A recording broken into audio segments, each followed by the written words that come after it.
No time to... The Wild Hunt assault on Star Sand Shoal, you mean?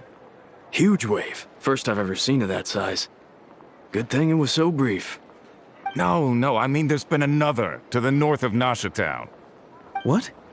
How many does that make in the last couple of days now? What are the Lightkeepers playing at? Can't be helped. There are only a handful stationed on our side in the first place, and the cannon hasn't been fixed yet either. They've been strained to breaking point for a while now, I'll bet. I'm bugging out if this goes on much longer.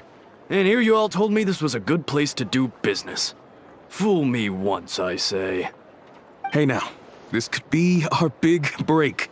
My second eldest brother made his fortune off Wild Hunt attacks, you know. Come on, let's get moving. There won't be anything left for us if we're late. Left for us to... scavenge? I did hear about an overturned cargo vehicle over there. Hey.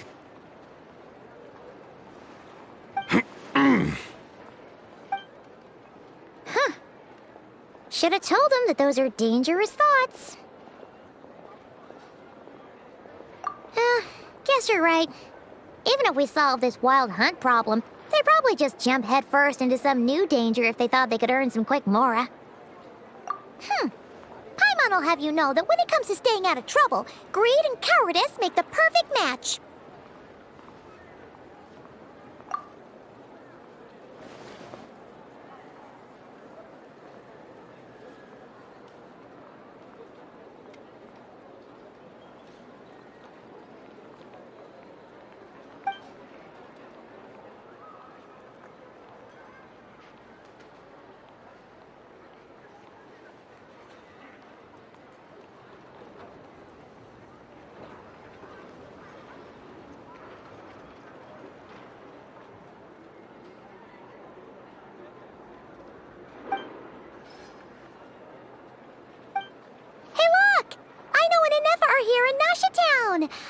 Oh, considering what those people said earlier, do you think they're here to fix that cannon up?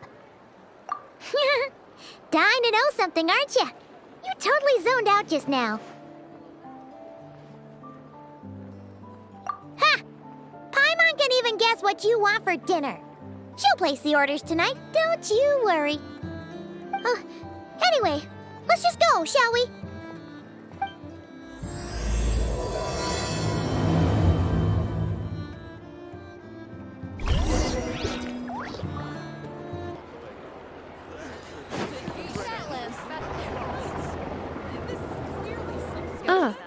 Familiar faces identified.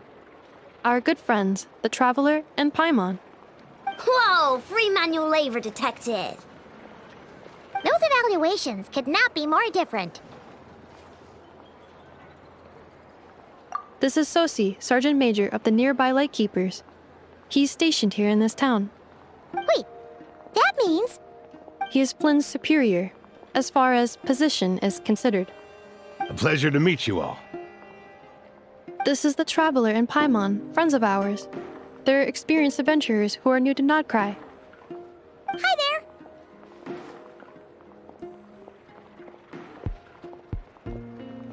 there! Indeed. The sooner we can get it firing again, the quicker we can ease our current predicament. 2 more Wild Hunt incursions have come sweeping in at different locations after the last one at Star Sand Shoal.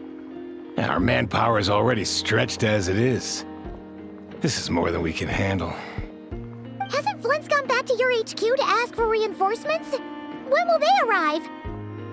Huh. Has he now? Yeah. That's what he said he was gonna do anyway. He hasn't contacted me about that yet. As per standing orders, he should be leading a team to root out the Wild Hunt. But I haven't received any reports for a while now. Well, he does act outside the remit of his orders sometimes. I'm a superior, yes, but I wouldn't say I have much control over his actions.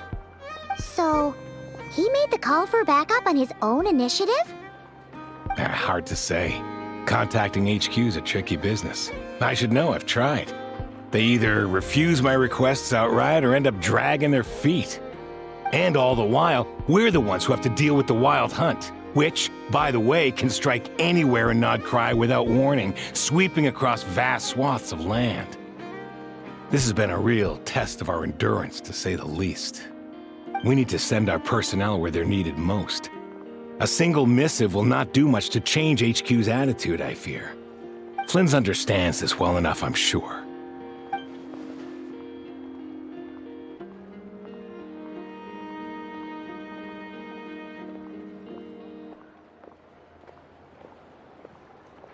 We usually sort our foes ahead of time into ones that our Ratniki will take care of and ones that we'll target using the cannon. I finished the preliminary dispatch work already, but this cannon... Okay. Hurry up, I know. Fix this, I know. You fix it if you're in such a hurry. That, or bring me some snacks. This is tiring work over here. Could you at least tell me how long we'll be delayed? We're way past our scheduled firing time. Well, that's your fault for firing too often recently. Machines get overworked too, you know. You could try thinking about their feelings for once, maybe. Sorry, what? A machine's feelings? In layman's terms, this refers to wear and tear. As such, a machine is more liable to fail the unhappier it becomes. The exact probability here would be... All right. I'm not good at this stuff, I know that. But let me stress that we Lightkeepers are the primary financial backer of this cannon. And our backing does cover the fees for subsequent repair and maintenance. And I'd say that was a good deal for you. You should thank the Krumkake craft shop.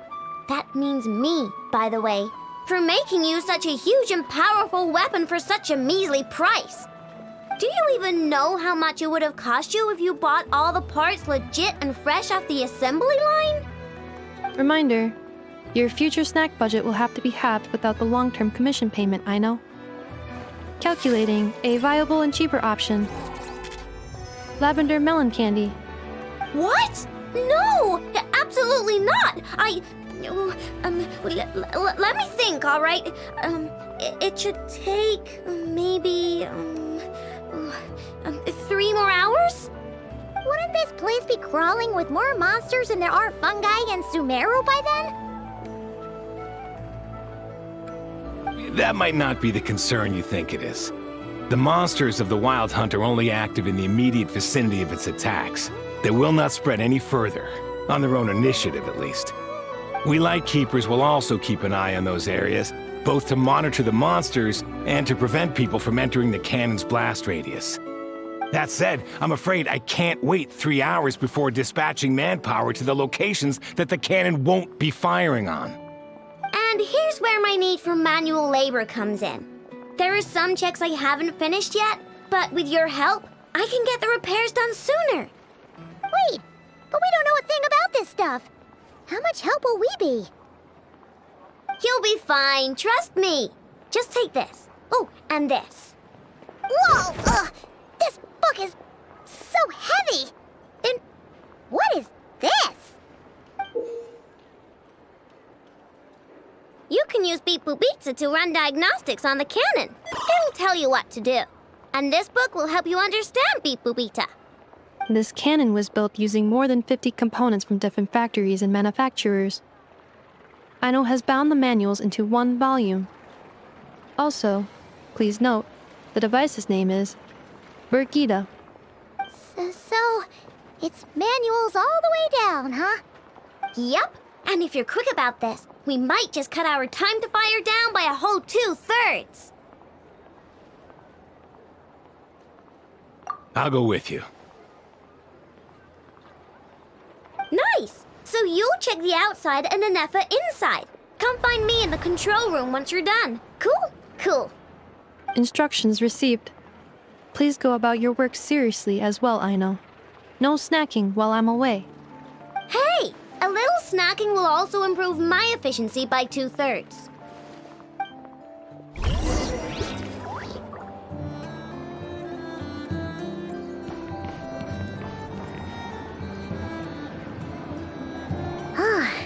Aino's explanations for things that don't interest her are a bit meh, aren't they? Or is that just how geniuses are? Isn't Beep Boopita just following us around? Sure doesn't seem as smart as she said it is. How are we even supposed to know what to check?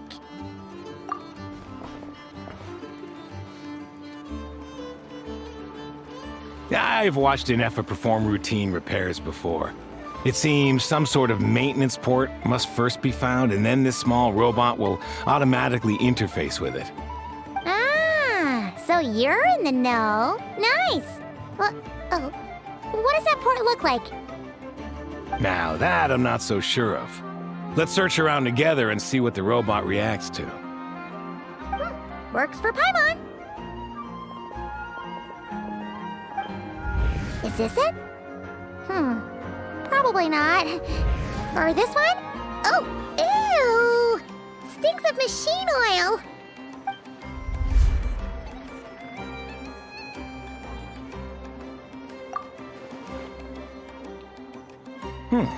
That thing over there looks promising. Where? Oh, yeah! It does. Let's try it out. Whoa! It's flying! Does that mean we got it right? So, what do we do now?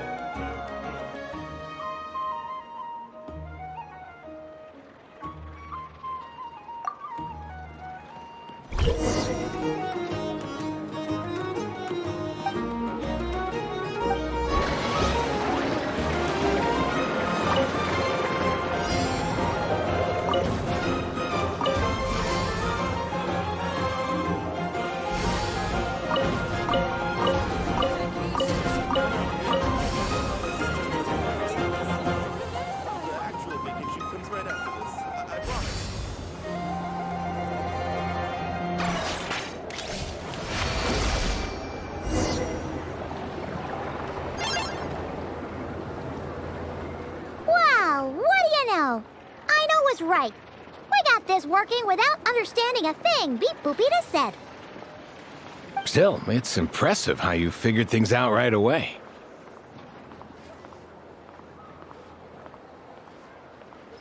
Paimon's up next, along with this stupidly heavy book. Ugh. Let's see. Should be just like checking a dictionary, right? The matching result for this symbol is... check passed. All systems normal. Wait, is that it? Well, as they say, no news is good news. Yeah, guess you're right. Just feels like we did all this stuff for nothing, that's all. On to the next spot, then.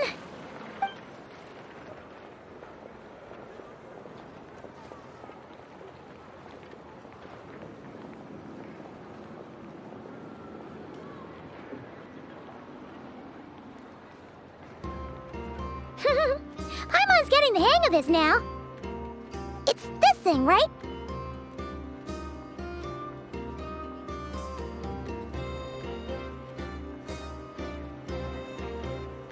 And this time...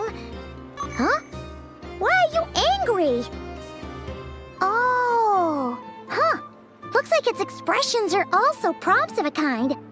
Which page is that on? Oh... We need to take note of the order in which its eye colors change. Purple, red... Hey! Slow down! Paimon didn't catch that!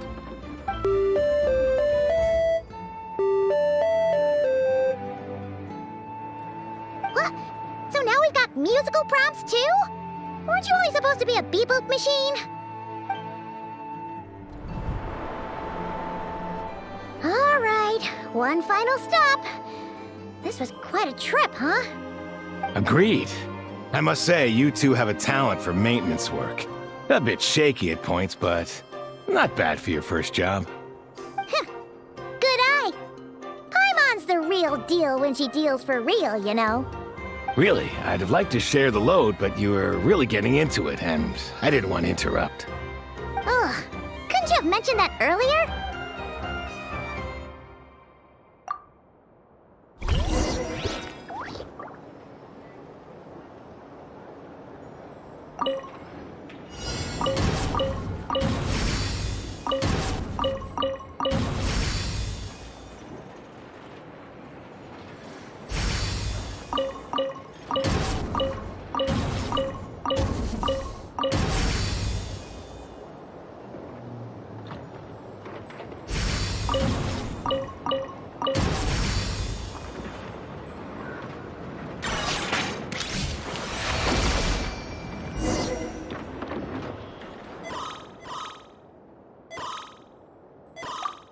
A pictorial prompt this time. Don't worry, Paimon's just about gotten the hang of which prompts are listed where. We gotta take note of the flashing patterns. 1 yellow flash, nothing for 2 seconds, then 2 yellow flashes means the components here are overdue for regular maintenance. Maintenance is a high priority task. The device will be rendered inoperable until it is complete. Switch Beep Boop Beta to input mode to send out a signal to unlock components. The description of input mode isn't on this page. Ugh, more page flipping.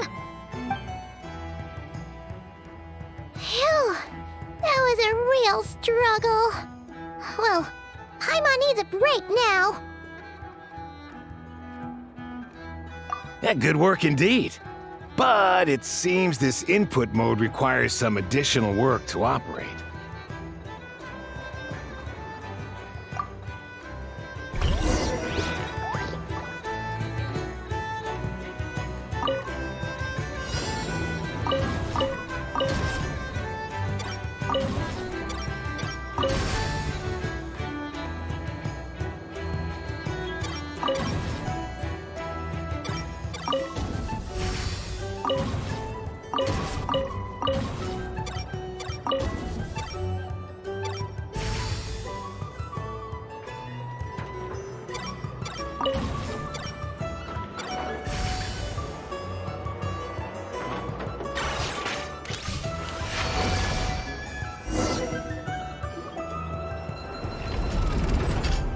Well, looks like we're all good.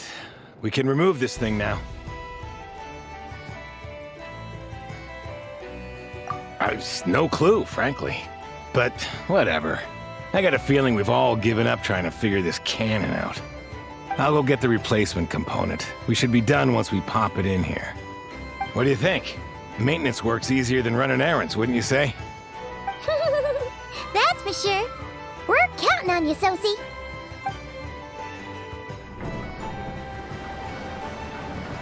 You know what? Paimon took him for the stony type at first, but he's actually a pretty nice guy. Let's wait for him here, huh?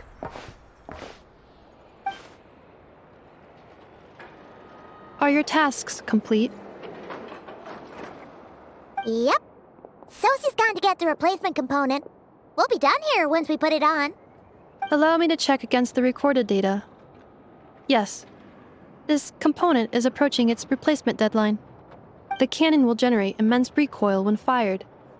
If this is not controlled, the firing platform will become misaligned. This part is designed to anchor the cannon and ensure accuracy when aiming. Huh. So, if the cannon isn't fixed in place, will it start spinning around like some kind of massive firework? A novel analogy, but an apt one. The large-scale damage that might follow would be undesirable by anybody's standards. This component is currently easily damaged. The materials are not up to par, and there are still some design flaws. But Aino and I are working to improve it. Estimated waiting time remaining: 7 minutes. Would you like a crumb cake? Yeah! Dessert's just the best after a hard day's work. Certainly. It will be ready shortly. Observation. Freshly baked crumb cake results in the most efficient improvements upon human happiness indices. As such, I activated an internal heater before starting repairs. Thanks for the treat. Aino's lucky to have you.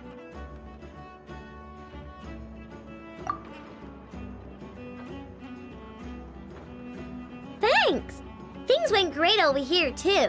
So, as we agreed, I'll have the cannon up and firing in no time.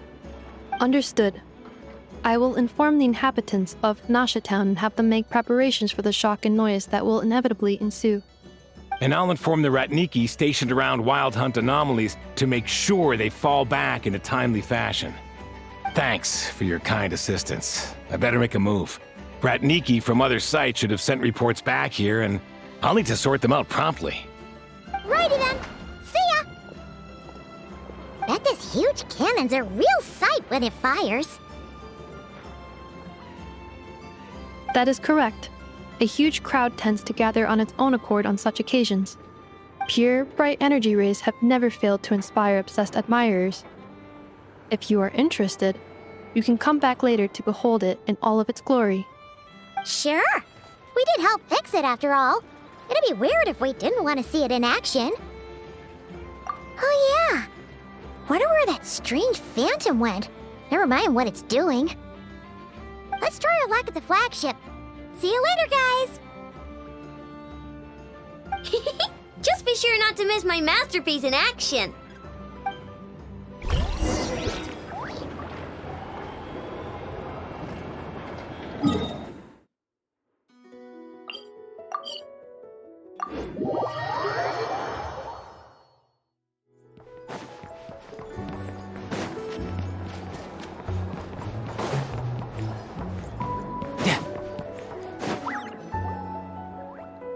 Is it just Paimon, or are there more people here now?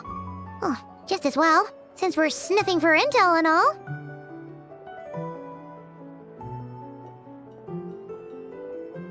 And maybe, just maybe, let's get some of their berries and fried meat too, huh? We still haven't had it yet.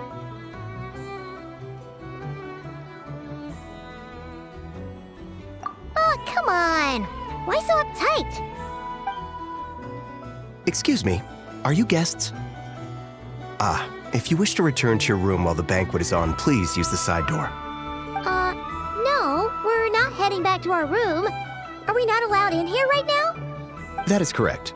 Only those invited to the banquet may enter. Our goal is to ensure that our regulars can enjoy peace of mind and comfort, so that they can speak freely with one another. Familiar with our ways already, I see. But here in Nod-Krai, channels hold equal value to Mora. I am but a lowly employee, so you'll have to forgive my inability to help in this matter. It's fine. Can't be easy being you. Looks like we'll have to switch channels then. Never, right? The Curatorium does seem to already have an amazing intel network up and running. But if we ask her straight up, she'll likely squeeze us for all we're worth. Ooh, Paimon's got a plan! Llama got Never to help her prep some medicine, right? We'll be heading to Hisi Island later anyway to ask Llama to help us use the moon marrow. Couldn't we deliver the medicine while we're at it? If Never doesn't mention a payment, we can cash our services in as a favor. If she does, then we can use it to haggle.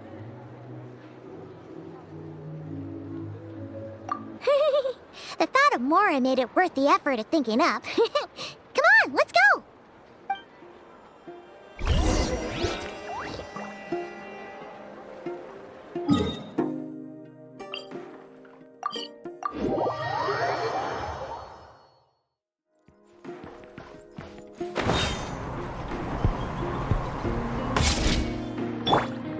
Let's dance!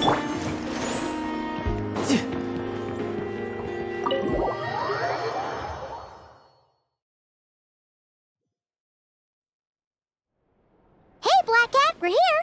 Oh, it's you this time. Hello, you two. What's up? Not much. Just here to say hi. Also, we'll be going to Hisi Island later, so we can deliver the medicine to Llama for you if you need. How thoughtful of them. Bet they want something from me in return. Well, the faster the delivery, the better, naturally. And we're lacking free hands right now, so that would be a great help. Yehoda's gone to get the medicine, and she should be back any moment now. If you have nothing else to do, feel free to wait here. I'll have someone bring you some snacks. Don't mind if we do then. Thanks! Oh yes, I'm sure you've all heard about what's going on. Nasha Town's in turmoil, and right now everyone wants intel. Whether it's to strike it rich, save their lives, or escape whatever predicament they've found themselves in. Ah, so you're busy making Mora. How nice. It's not all good news, I'm afraid. We're stretched so thin that our clients have taken to competing for our services via auction. The price for taking priority slots has all but skyrocketed. In other words, we've had to suspend free intel handouts for now. She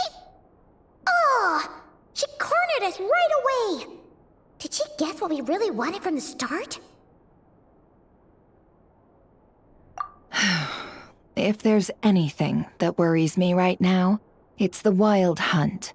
It affects everything we do, yet the number of people who can ensure cargo safety in the face of such a threat is vanishingly small. Huh? That doesn't sound too hard. If you need something delivered, hit us up and consider it sent. Is that so? But... no. Forget I said anything. I mean, you're great heroes. How could I waste your precious time on trifles like these?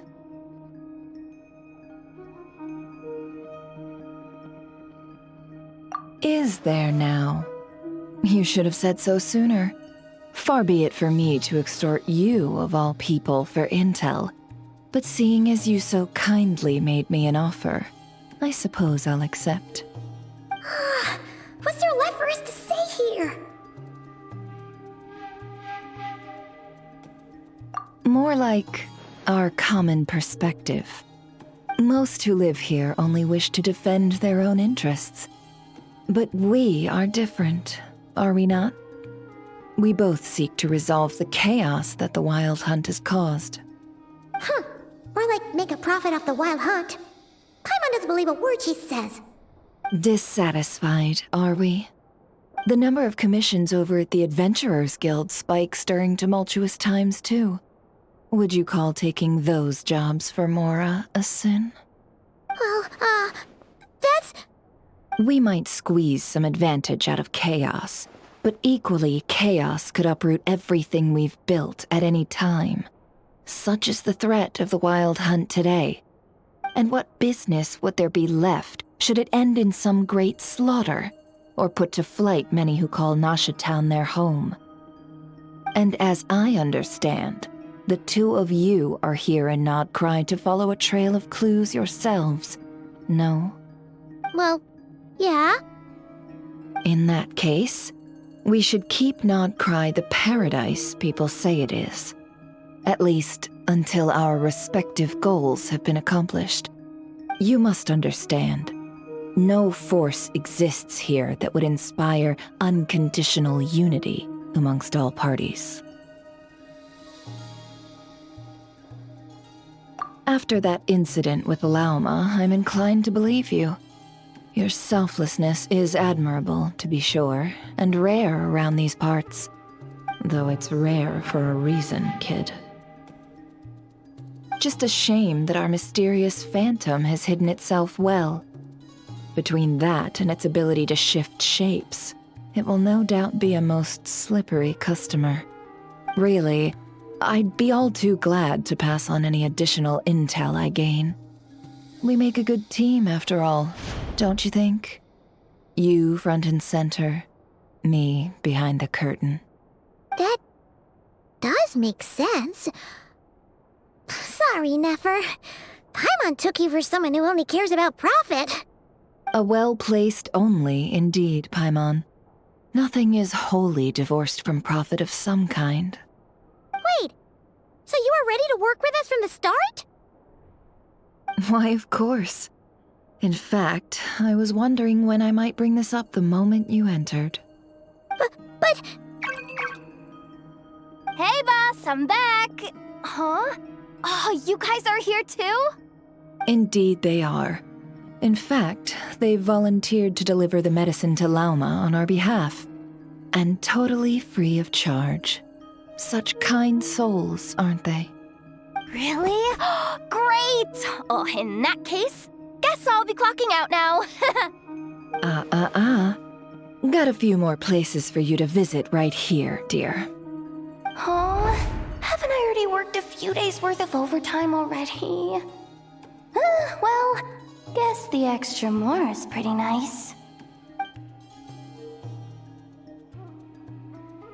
Well, We better get this medicine delivered pronto. Huh? Surely not.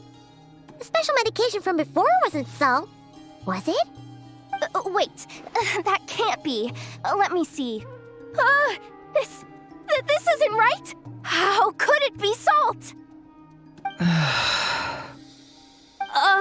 It was raining back there, so could it have happened while I was resting at the store?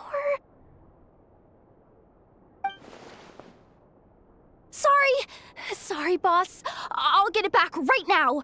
Trust me, I'm super fast. Hey! Slow down, you might get hurt! Well then, any plans? If not, what say we go into town and ask around about the wild hunt? Oh, we were thinking of doing that, but we didn't get much out of it. The townspeople are a bit wary of us, and we can't get into the flagship right now. Ah, yes, the banquet is on today. Perfect timing. That's where we'll go. Huh? Can you get us an invitation? Oh, come now. What are we, sticklers for the rules?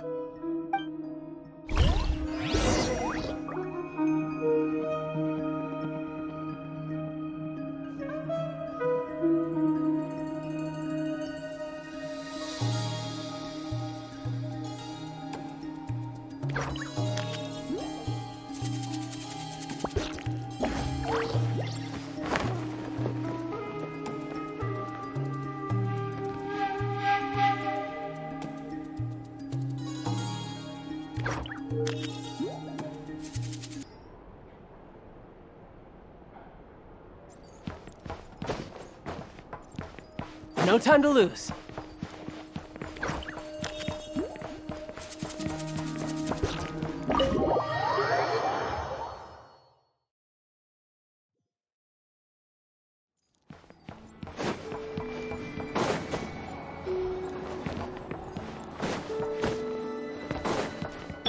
I'll protect us.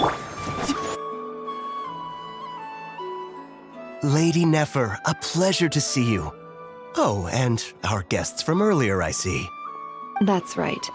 My apologies. Consider it my fault for not having explained the banquet's rules to them beforehand. Oh no, it was no trouble at all. Please, do come in. Yeah, sure, thanks.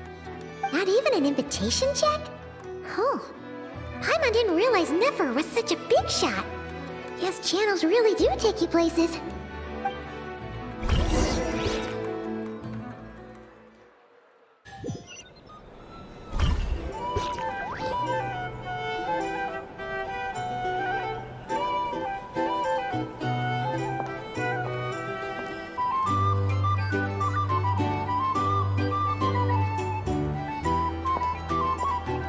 Finally! Now, what do we...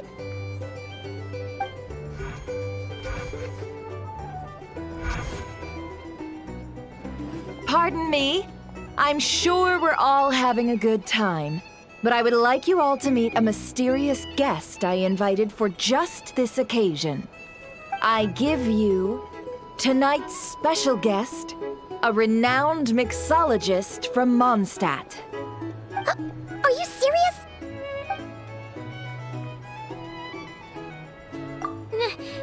Nice to meet you all. I'm sure that no more needs to be said about Mondstadt's wine industry. After all, we are all connoisseurs of fine drink here. The special drinks menu is being set before you as we speak.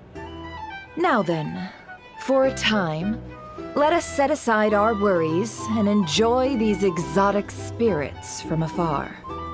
Ah, I see. A new face for the bar. And here I was thinking, that ain't a familiar face. No wonder. Well, it's a rare occasion to be sure. Want to order a glass or two? Sounds intriguing. I spoke to the owner. The bar is all yours. The recipes are available for your perusal here. Not to worry. I've taken the liberty of removing the more challenging options. How'd you set this all up so quickly? Well, as long as you know what both sides need, negotiations are essentially just a process of confirming the deal. No one would turn a beneficial offer down now, would they? The flagship already had plans to invite a professional mixologist from Mondstadt anyway. So consider this a trial run, with the list of drinks brought out in advance. Demyon will assist you. Serving guests with drinks will be the perfect opportunity for you. Of course, every guest will have their quirks, so you'll have to be careful not to arouse their suspicions. Got it! We'll give it a try! In the meantime, I'll go mingle with some of the guests who pique my interest. There'll be a little event during the banquet's second half, by the way. See you then.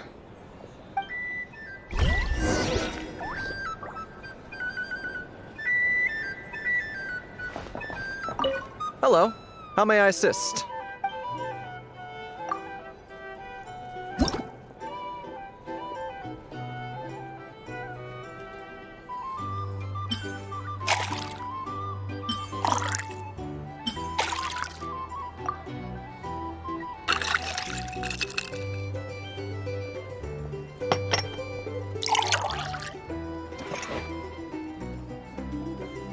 Good work! Now then, get the drink to the guest. Wouldn't want to keep them waiting.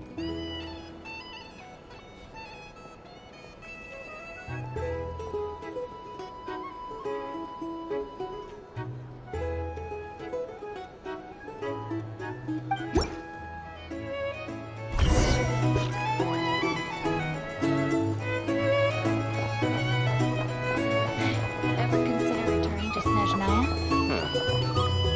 Already killing myself with things.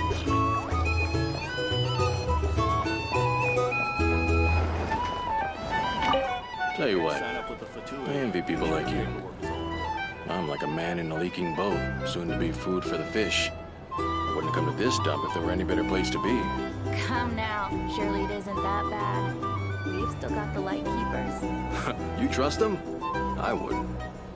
Wouldn't trust anyone, really. We're stuck with a wild hunt here. The Snezhnayans can't be bothered, the Lightkeepers can't spare the people, and everyone else, they're a mess. I'd sooner put an ounce of faith into that cannon. Forget it. Let's just drink. Let's see if this new mixologist is worth the billing.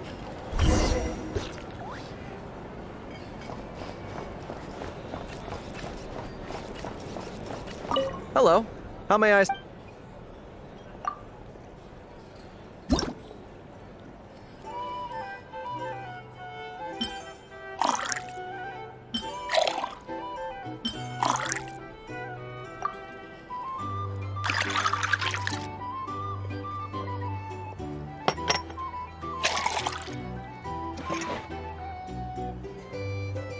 Good work! I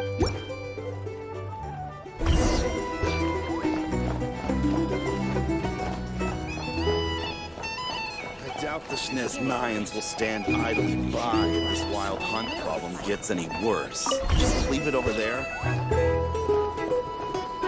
Bet you some people are just waiting for this place to fall further into chaos. You've got a plan for that, then? Hard to say. But what I can say is that the situation in Nashitown will get out of hand if that cannon isn't fired soon. That gun's a symbol. The most solid proof that ordinary folks like us can stand up against the wild hunt. These are bounties. If you want to negotiate prices... Wait. What are you angling for exactly?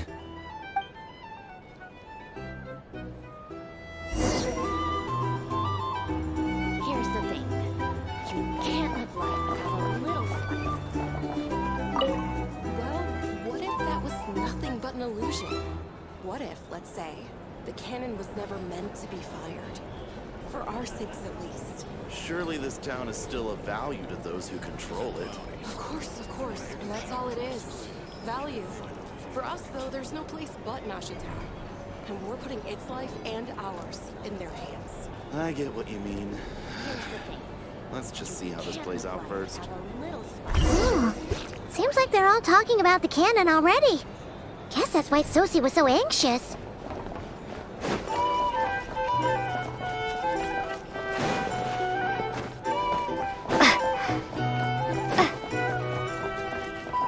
Hello. How may I...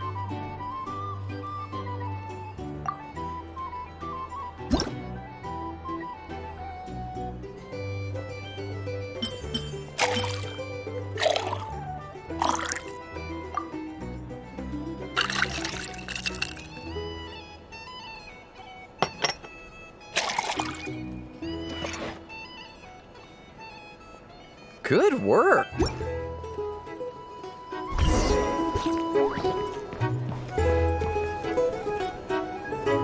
Oh, so this order was yours, huh? Indeed. So, any notable news? Ah, you two must be Nefer's friends. A pleasure to meet you. If you've got a moment, let's have a drink. On my tab, of course. Paimon doesn't recall there being any other orders right now. Sure then, we can take a break. Then come, sit. Timyon, 2 wild berry trails if you would. Without alcohol, much obliged.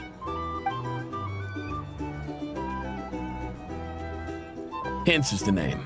I help out at the Rossum workshop in town. They usually put me in charge of making and repairing simple machines. Paimon's name is Paimon. Pleased to meet you.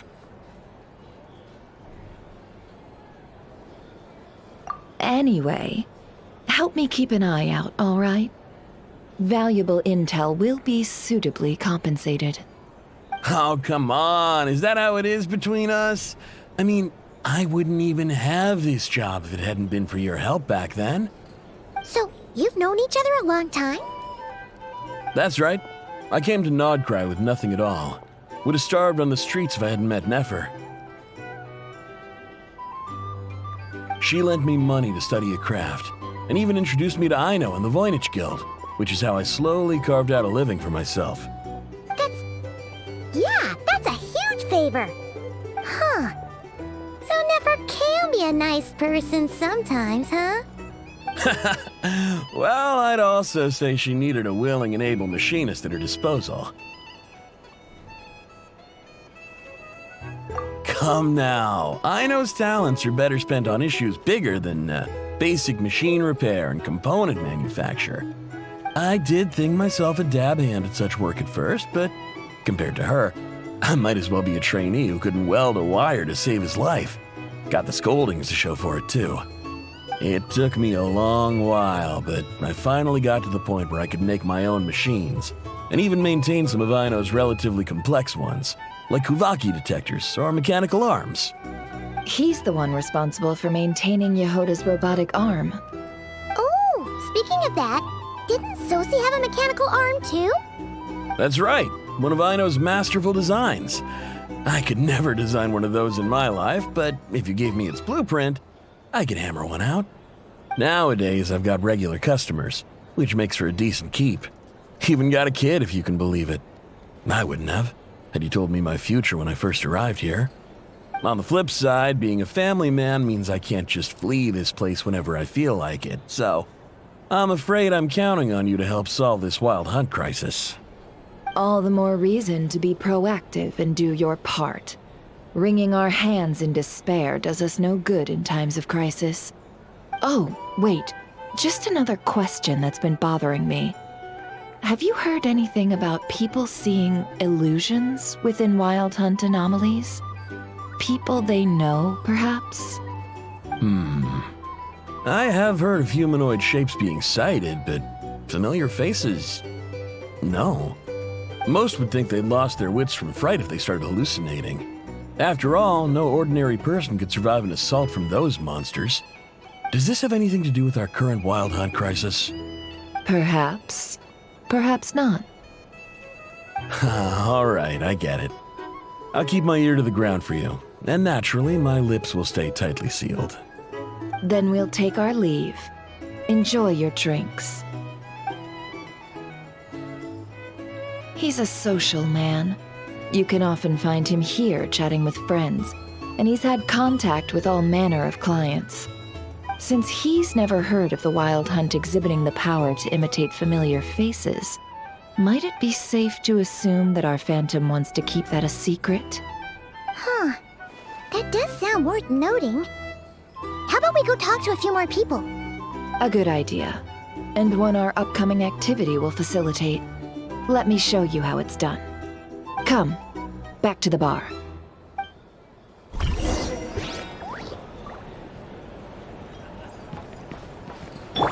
Let the show begin.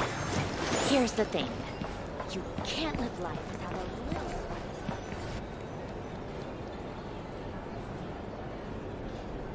Thank you for waiting, everyone. The roulette showdown is ready to begin. Finally!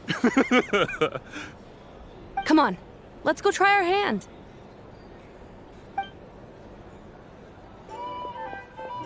Joining us, new girl? We'll pass. No, you won't. The one who'll be mixing the roulette special has to take part. Those are the rules. But...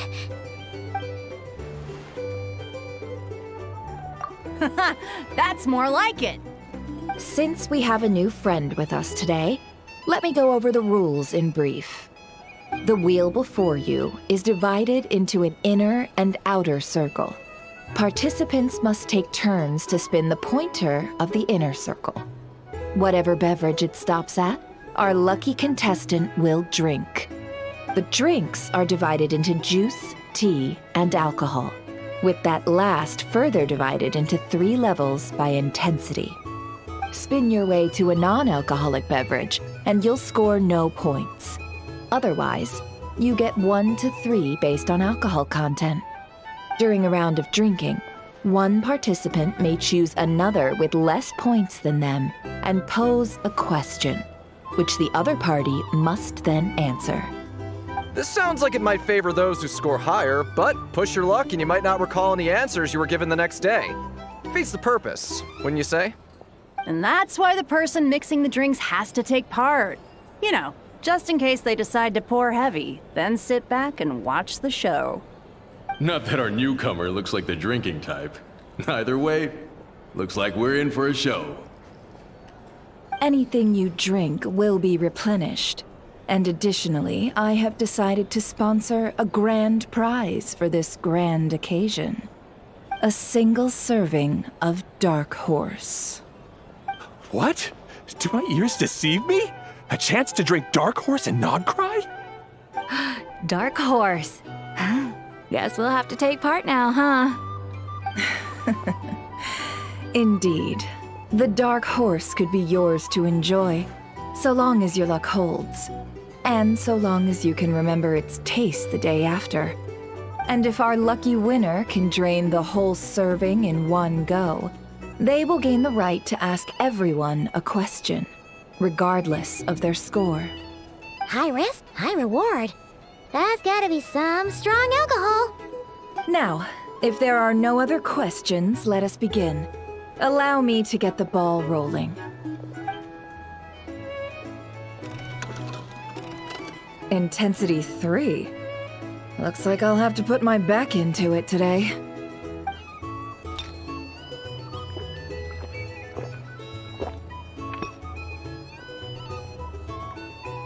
Let's go!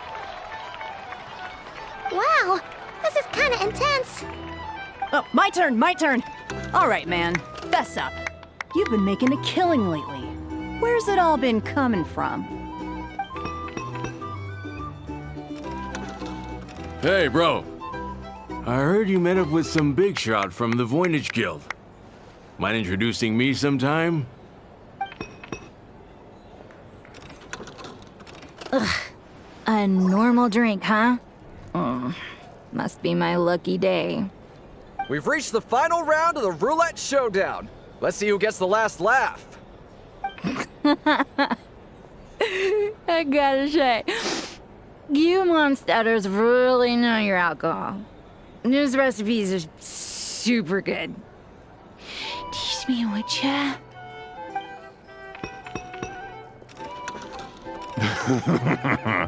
I was wanting to ask about your wife. Your wife.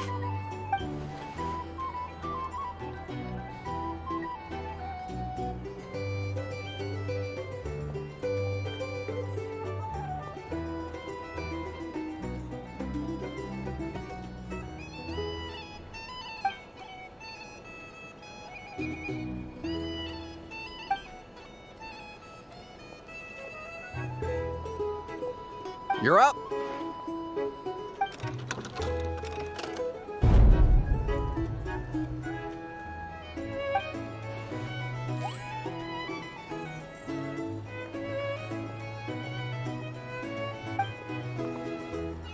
Whoa! New face here just drew the dark horse. Bottoms up! Bottoms up!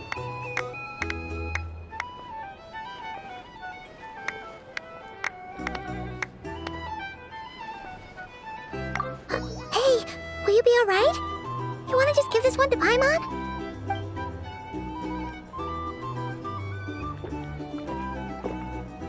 Whoa! She actually downed it in one gulp. Nice job! No wonder you Mondstadters have such a reputation.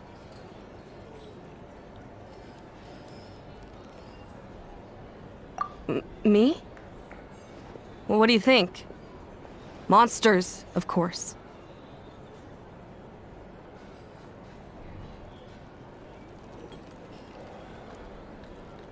Absolutely. If there was something else, I didn't stop to see it. Just took off as fast as I could. Oh, and guess who showed up just as I'd gotten out of there? Those good-for-nothing rat Niki, that's who. If my luck had been just a little worse, they'd have found nothing but my corpse. Or whatever was left of it anyway. Either way, there's nothing in there you'd want to see.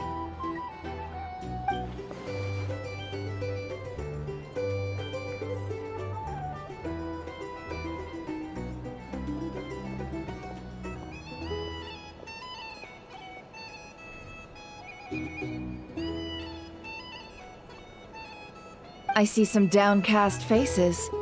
Why, have we all hit our limit? Says who? I'm still raring to go. 'Cause you didn't drink that much. In that case, let me raise another glass. To a blast of a showdown and a wonderful evening.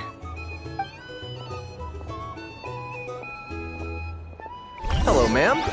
Lady Nephris ordered a fresh round of drinks. Could you deliver it to her?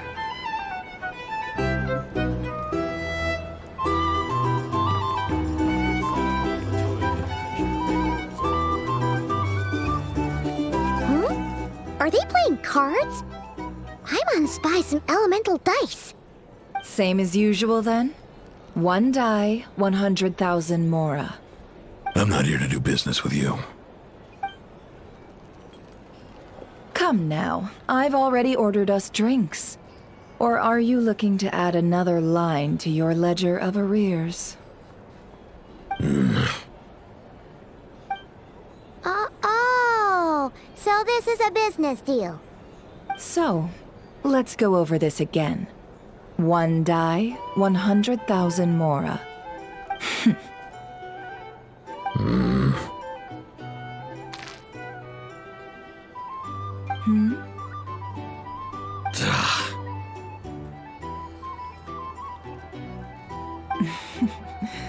Then we have a deal. Come, you two.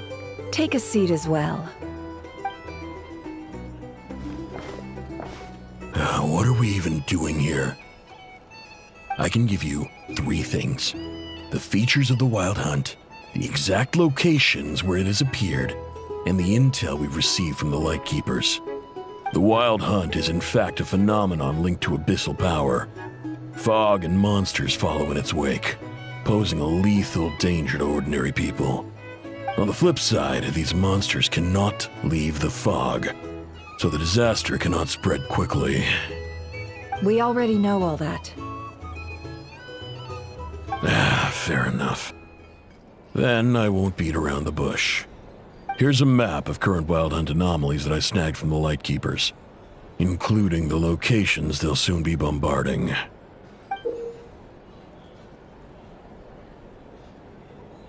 That's a lot. We've never seen anything like this either. That's why everyone's so worked up. That's not enough. 4 dice.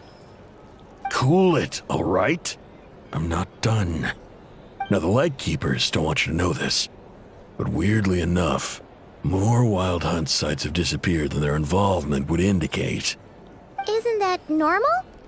They're not the only ones fighting the wild hunt after all. Adventurers do that too. And maybe some just go poof by themselves. I'd agree. And really, we've always had a small, stable discrepancy between reported anti-wild hunt ops and anomalies cleared. That variance has become a gulf lately. What could that even mean? I've got two theories. One, that some new force is clearing the wild hunt out in secret. Or two, that some Ratniki are not reporting the work they do on purpose. The odds of the former happening is low. Not many organizations can even engage the wild hunt. Never mind keep those operations a secret. If you're interested, I'd recommend following the latter train of thought. Paimon doesn't really get it. What would anyone gain from doing that? Now that's what I call interesting intel. No wonder you've been doing well for yourself lately. Even if you've mostly just been reselling my intel. Please, stop. This is all I've got for you. Oh, stop that. Why, people might start thinking me a bully. Let me give you an opportunity instead.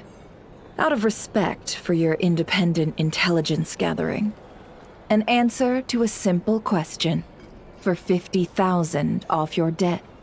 Have you heard of people seeing familiar faces within a wild hunt anomaly? Or experiencing something akin to, say, an illusion? No, nothing like that. Nothing at all but ghostly shadows. Nothing at all, Not even for 50,000 Mora? Either you don't take your debt seriously, or you're confident you can pay it off. Hey! No means no, all right? This is about my dignity as an intel broker. Mora doesn't factor in here at all. Okay. Well, that puts me at ease. You really are the same as ever. And you've learned quite well. Go on, then. I'll swing by again. Sometime soon, perhaps. Ugh. So, you're his creditor? Indeed I am. He's resold my intel quite a few times now, pocketing the difference afterwards. Rather dishonest dealing, if I may say so. As luck would have it, he would only purchase information from me when he was just about done negotiating with his buyer. So I arranged a little something just for him. A painful lesson, you might call it. Ooh, that sounds brutal. Oh, I was downright beneficent in charging for that betrayal. It was more about the message, really. In any case, I believe that's all we'll get here. Let's go through what we've learned outside.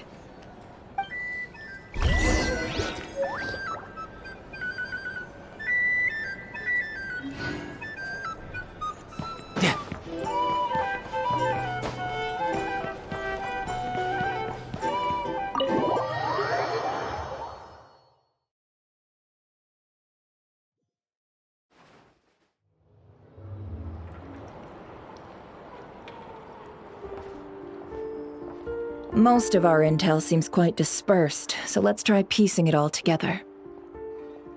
Well, first, no one else has seen that weird phantom, apart from our encounter on Star Sand Shoal.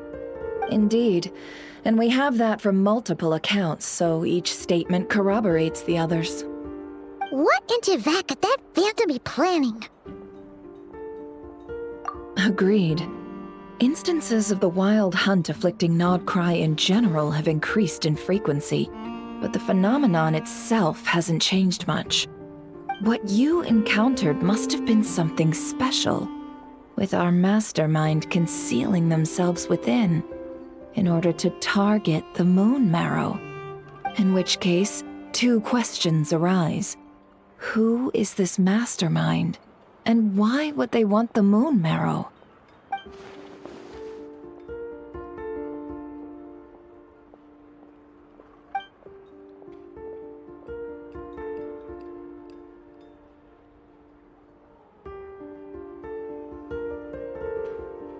I'll continue investigating along these two lines. We can reconvene again if any progress is made. I'm back! Luckily, the store owner kept the medicine bottle I left on the table safe for me. Here you go.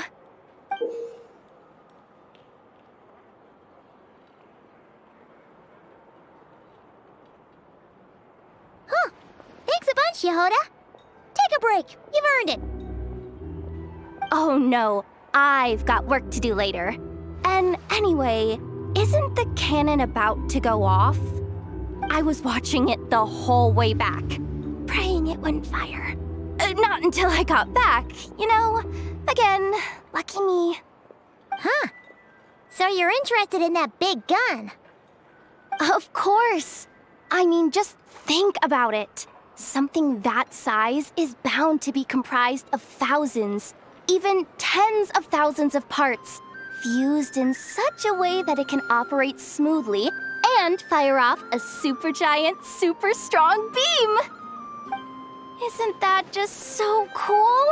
I mean, miraculous. Like a miracle created through countless careful calculations. It has been a while since the last time it fired. Go on, feel free to go watch. Work can wait for a while. Thanks, boss. Anyway, y'all wanna come? It'll be worth the while and worth your wait. I swear. Might as well. Fruits of our labor and everything, you know? Woohoo! Let's go! Kaboom!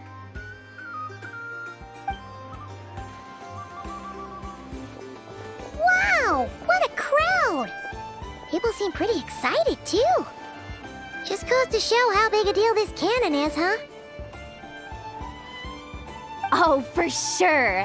One shot, one kill, problem solved. Simple and practical. Just the way we like it. And even if that wasn't how it worked, just listen to how it roars. If that isn't power, I don't know what is. If only I had that kind of strength. Hey, don't think like that. Your skills and smarts have been a big help to us, too. Really? They think that? Oh, I'll do my best the next time we work together. For sure.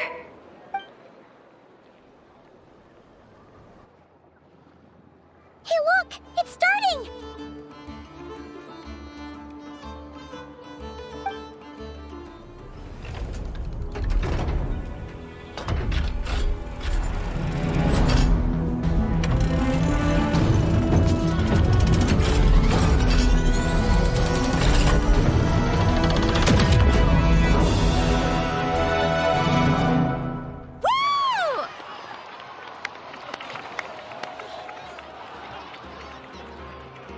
Nice one!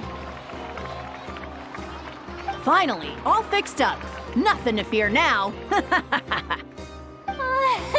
Awesome! Felt that one in my bones. Whew. That sure was powerful. And pretty dazzling, too. Guess that's why everyone's been counting on this thing. Surely the Wild Hunt doesn't stand a chance.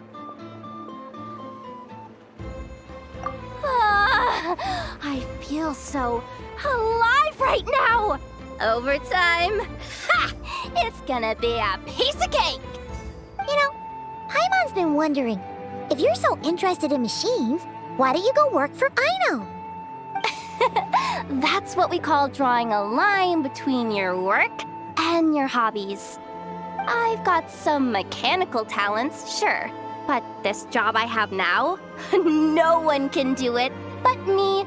Not even Aino or her silly robots. Anyway, gotta go. See you later. Says the person who got salt and medicine mixed up. Whew. Looks like the crowd's breaking up as well. Let's head over to Hisi Island. Let's not keep Lama waiting. Why is none of it coming to me?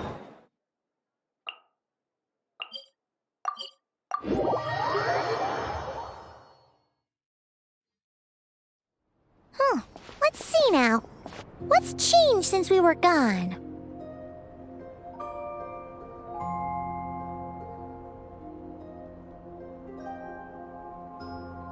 Yeah, if anything, looks like things are settling down.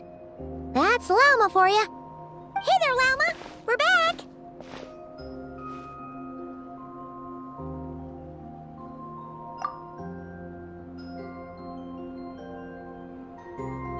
The cleanup work has been much more complicated than I expected. Solving problems that have built up over time is a tall order, to say the least.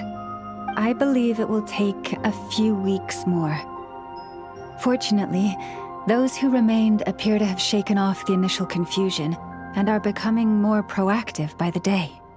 It's as if they've finally been forced to come face to face with what their faith actually is.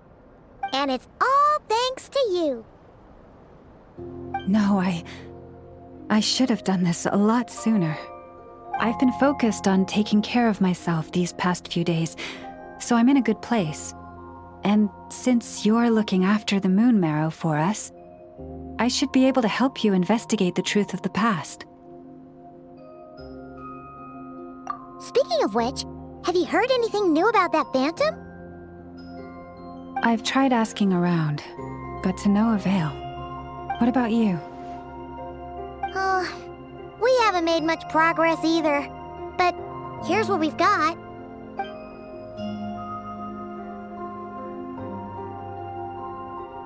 I think I've got the gist of it. Sounds like you've got your work cut out for you too. Don't forget to take good care of yourselves. In any case, please, come this way.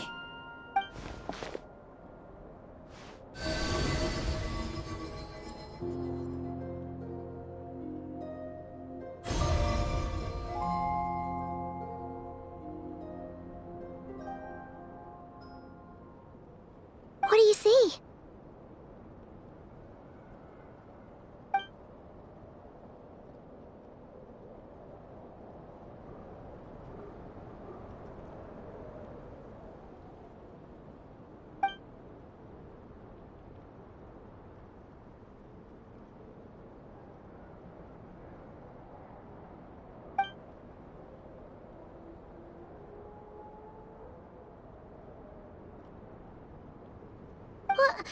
Is it over already?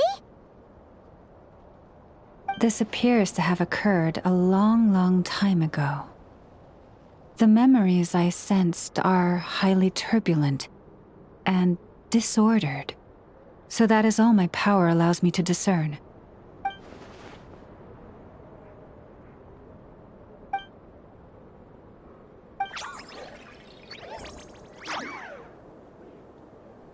Huh?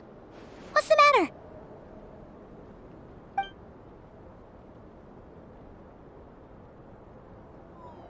The flowers changed color.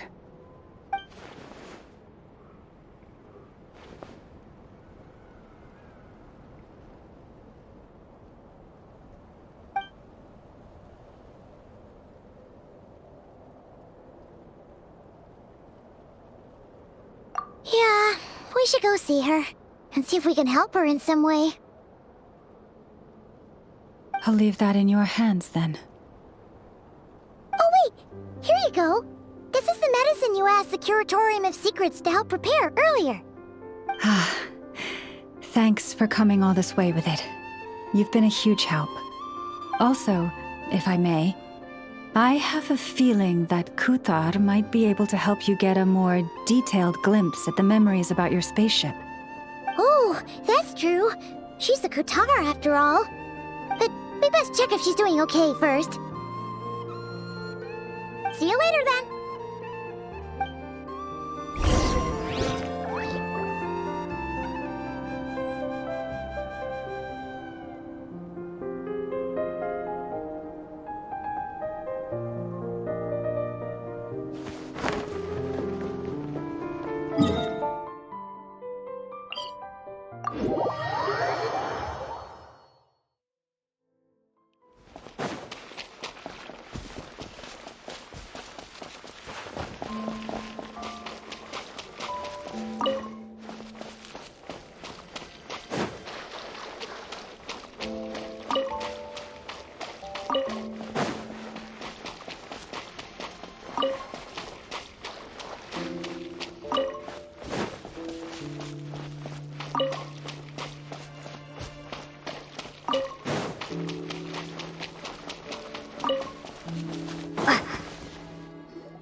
good. Sorry for disturbing you, but are you okay?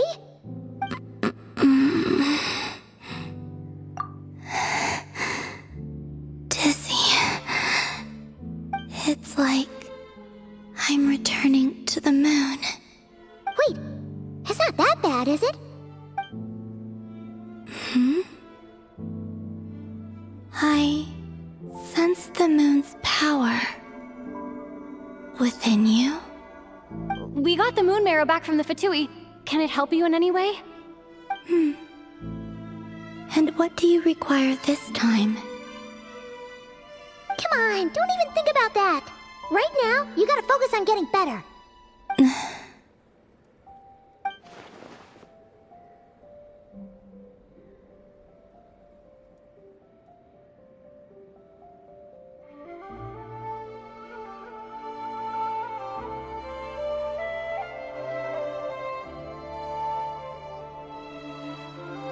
I might need your assistance in the future. Oh. Very well. Give me your hand.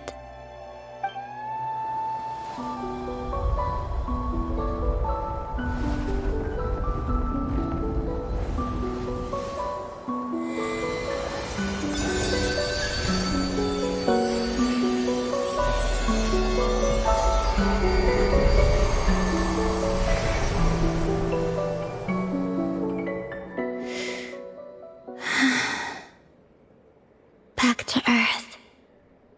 My thanks. Your feet never left the ground. But anyway, feeling any better?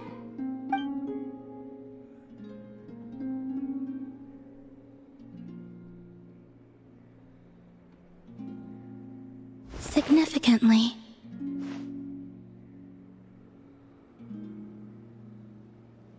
The moon within your body, it is as silent as a reflection in the water. Fascinating. I merely drew forth a ray of its light from the water. Enough to keep me tethered to the ground for now. I think I sensed some other changes as well. That is the moon goddess's favor. All things I come into contact with will bear this mark. It is harmless and will fade over time. Speaking of which, do you want to be the Moon Marrow's custodian now that you've got your power back? It's supposed to be something that belongs to a god in any case, right? It is the remains of Arya, goddess of the eternal moon. So it does have to do with... Wait, what? Did you not know this already? Lama just said it was different from the other fragments, and that she could sense divine power within it. And she is correct. When I drew that ray of moonlight from the marrow, I also drew some memories from within. That is how I know that it belongs to the goddess of the eternal moon. But Lama also saw the past by using the Moon Marrow. Why didn't she see that?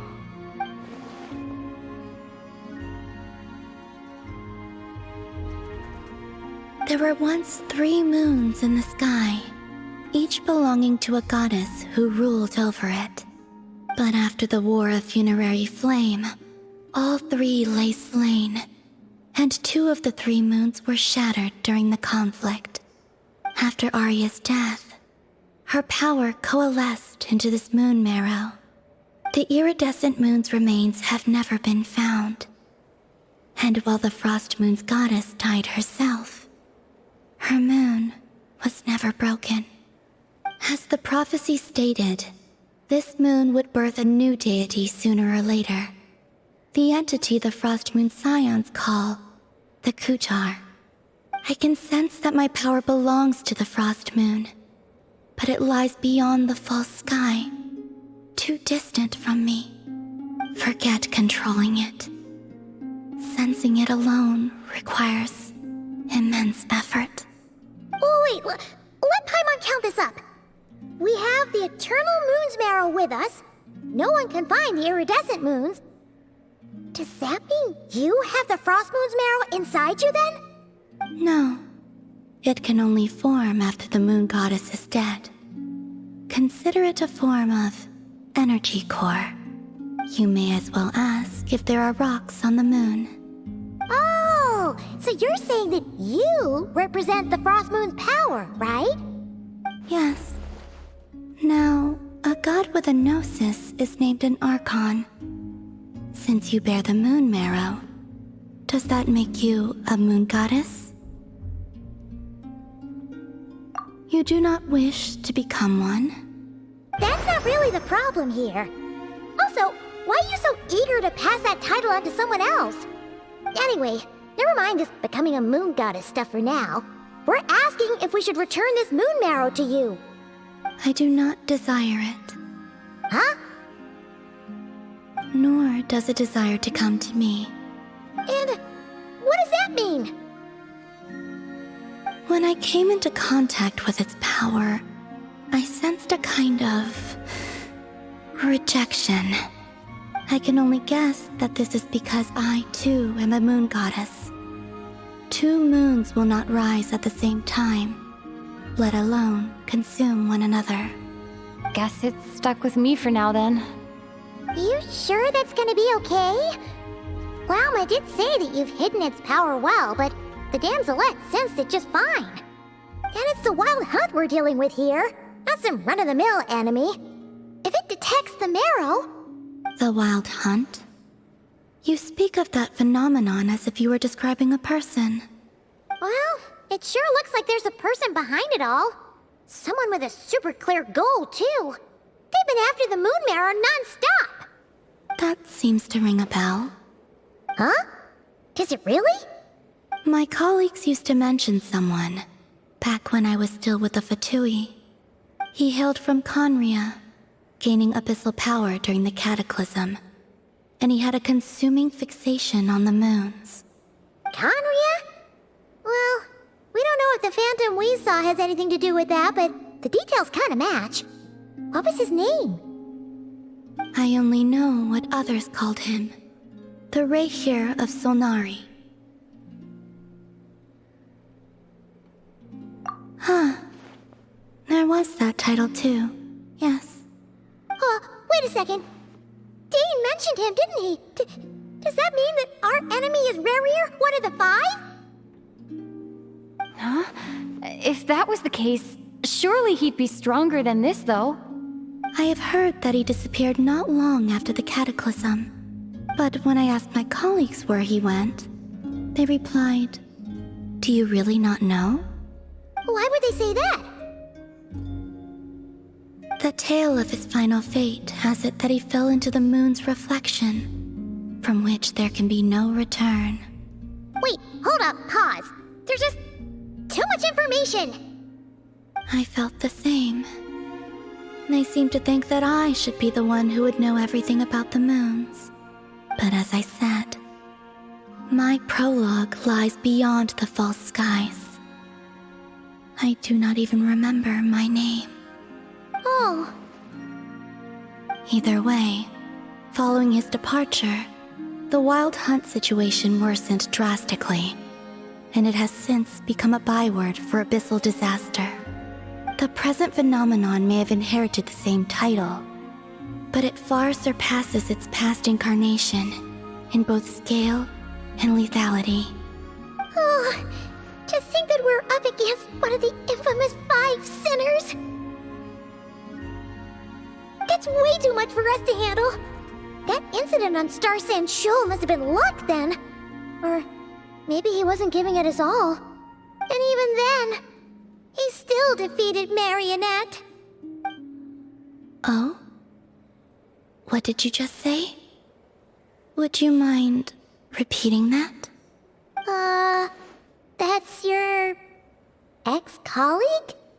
So, we were on Star Sand Shoal together, and she was beaten by the Wild Hunt, too. Did you just laugh? No. She totally did. Are you two on bad terms or something? No.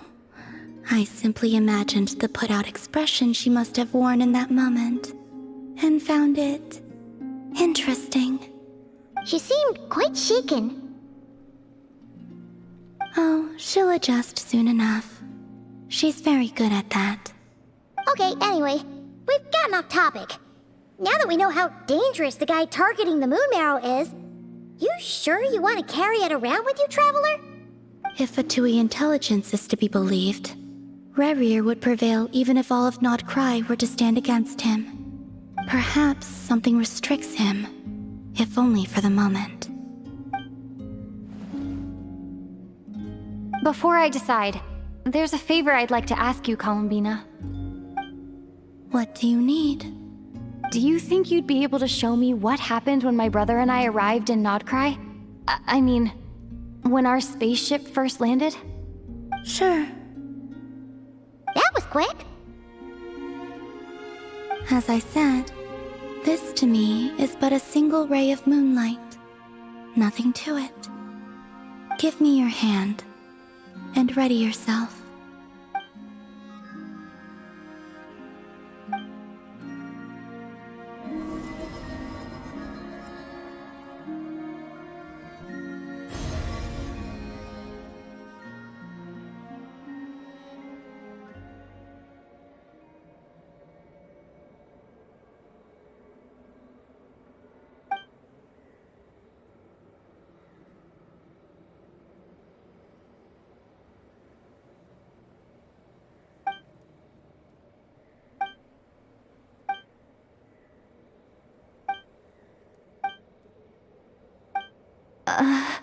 Where is this? Lumine, come on, we have to leave this place! What? Hey, are you okay? Our spaceship. A long, long time passed after we landed. No one left the ship during that time. But Ether found me from outside of it somehow. Huh? How would that even be possible? I don't know. The secrets within memories are like cookie crumbs. Take a bite, and they go everywhere.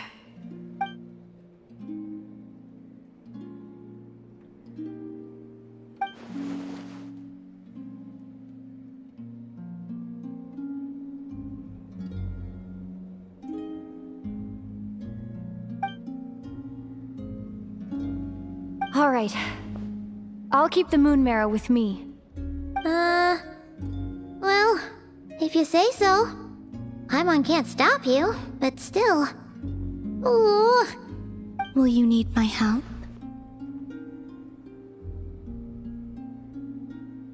I could help you conceal the marrow. You could? Oh, that'd be great. Detecting it within you is already no easy task. But I can teach you to further conceal its presence using Kuvaki. Like this.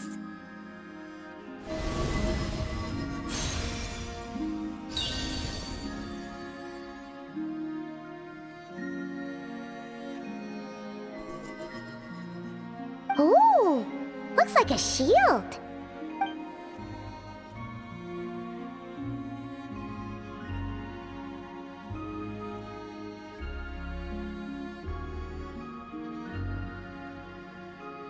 Can you sense it?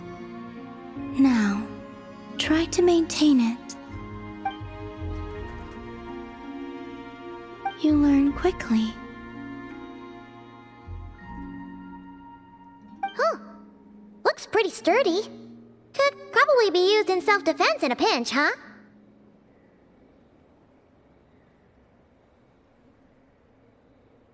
Are you always here, Columbina?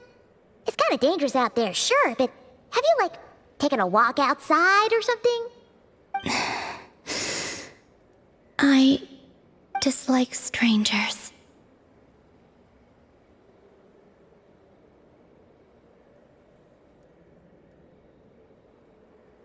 Slightly better.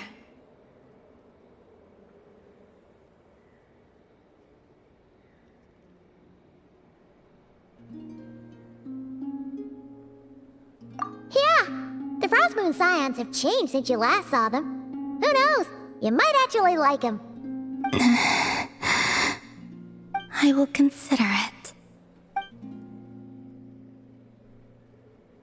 She seems kinda tired.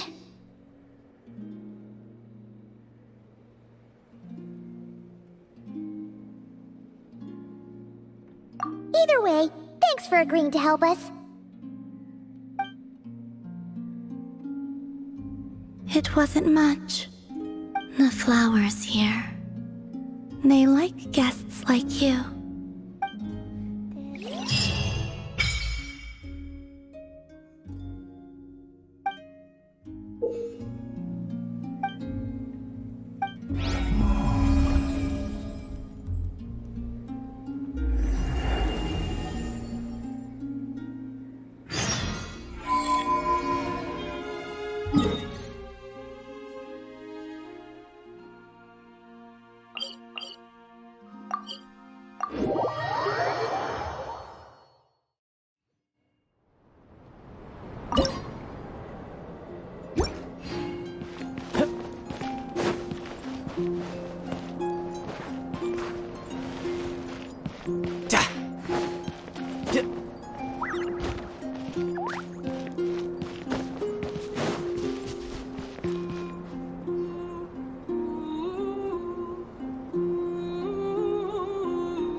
The Raker of Solnari.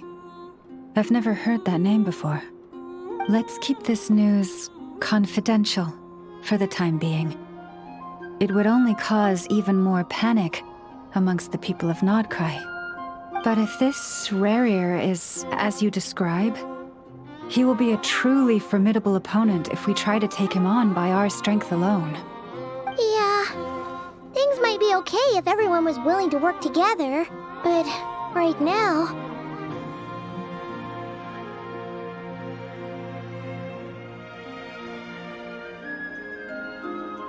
Exactly! Whatever the case, let's start by telling those we can get to join up about the crisis. As it happens, we have our own reasons to protect Nod-Krai, but even if we didn't, we'd never leave people in the lurch. That ain't our style. Thank you. The Frost Moon Scions will stand with you to prevent this crisis as best we can. In addition, I believe that the relationships between the various factions in this land are not cast in stone. The winds of change are blowing, and we Scions have nowhere to run. Our faith, our sect, all of it is here. Whether our foe is the Fatui or this Raker, we must stand our ground and remain true to ourselves, even to the last. Let's see. Speaking of allies, the Krumkake craft shop is the closest by, right? And F is sure to help us.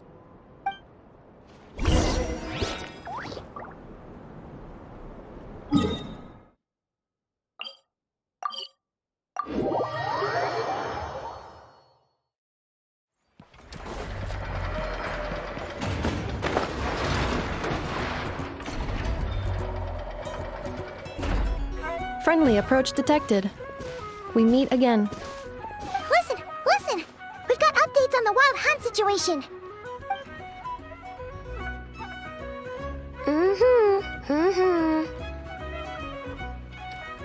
Threat level exceeds expectations. Phew, doesn't matter if he's the Rahira Solnari or Solari or whatever. One volley from my cannon, and he'll be blown to smithereens! You were there when we fired it, right? If that isn't the kind of firepower that helps you sleep at night, I don't know what is! True, but the cannon only works against shambling monsters, right? What if Rarir's super fast? Well, we'll just get an effort to go grab him and tie him down. You're not taking this seriously at all, are you? Anyways, firepower is not a concern. See those canisters over there? That's all concentrated Kuvaki, which we'll be shipping to Nasha Town. More than enough ammo in there to blast that Fatui research facility to bits in a single shot. You sure have been looking forward to this battle, huh? Of course! This is gonna be the shot that shocks the world. All of Nod-Krai, heck, all of Snezhnaya will know my name once we're through.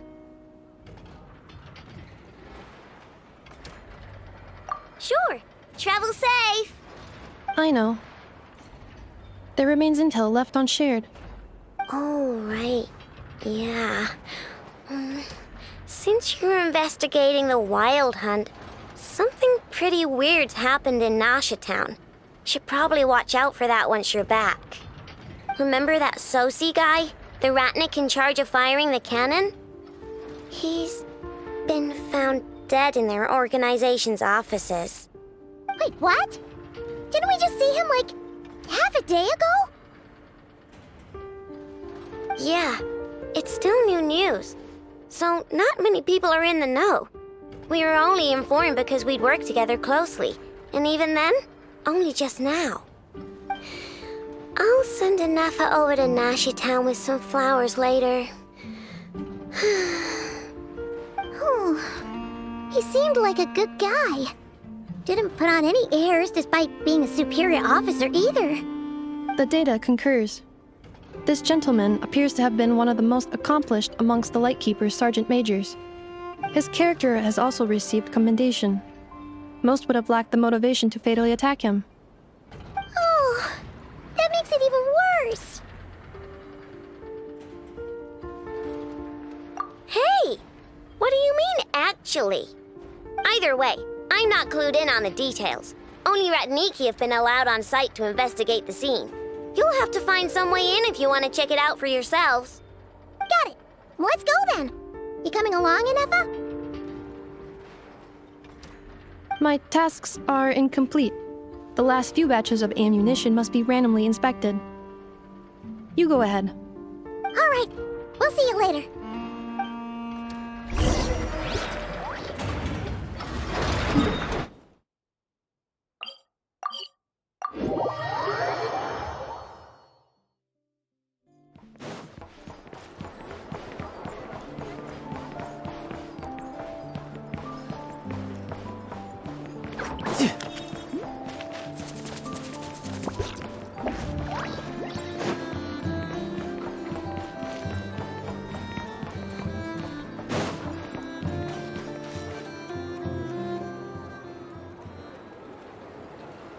This must be it.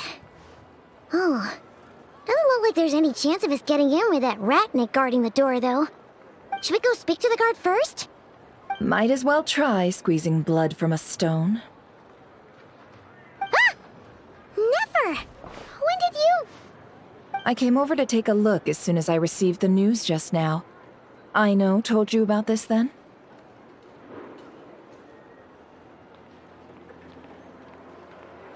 Before we start, shall we see if we've made the same guess?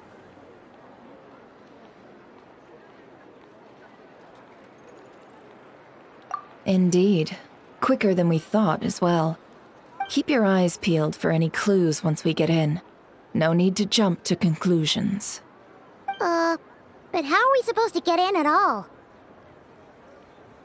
Just follow me.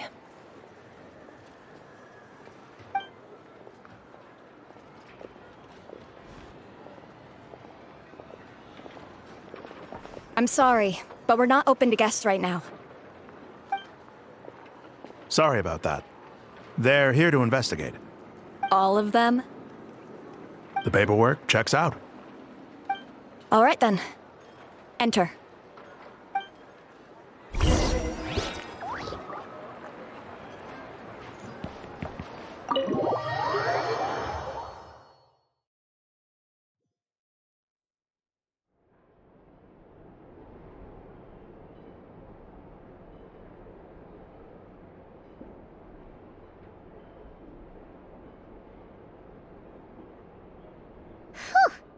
Paimon might have said this before, Nefer, but you sure do come prepared. Shishich, my old friend.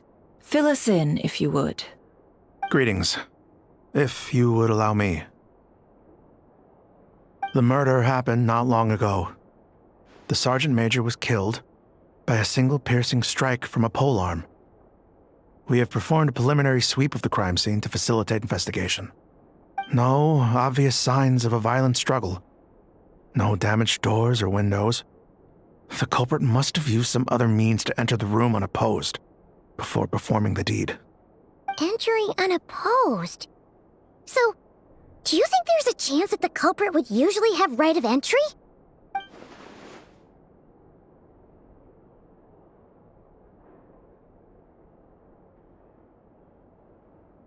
At the moment, the most valuable lead we have is based on an eyewitness report from a nearby resident.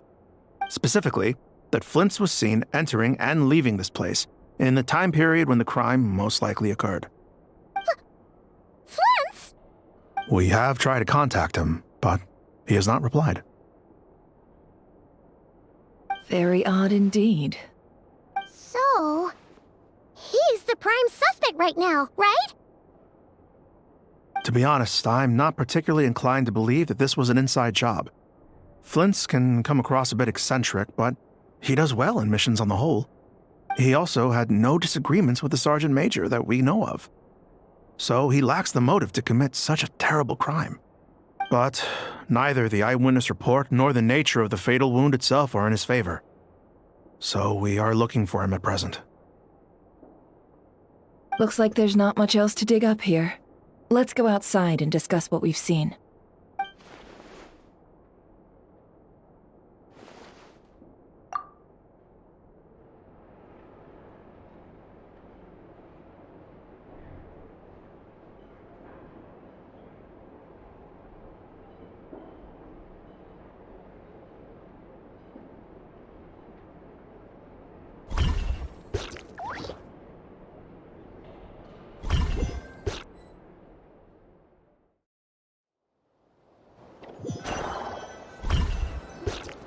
So, the evidence points to Flint's, and he just so happens to have disappeared without a trace. A sticky situation indeed. We know that this Flint's could have been Rerir in disguise, but we lack the evidence to prove this to anyone else. Furthermore, Flint's has left us with many questions, all of which will require a reasonable explanation. Yeah! He said he would report back to headquarters, but it seems he hasn't gone at all. What could he be doing?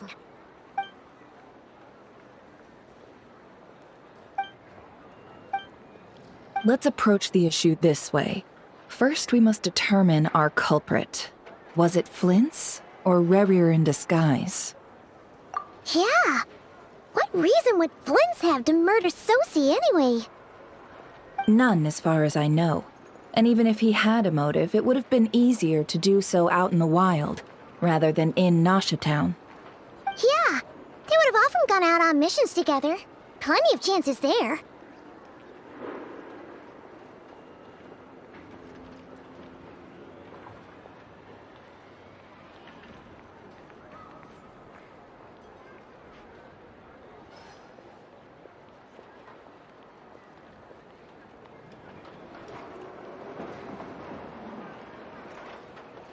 Yes, but there's one thing worth noting here.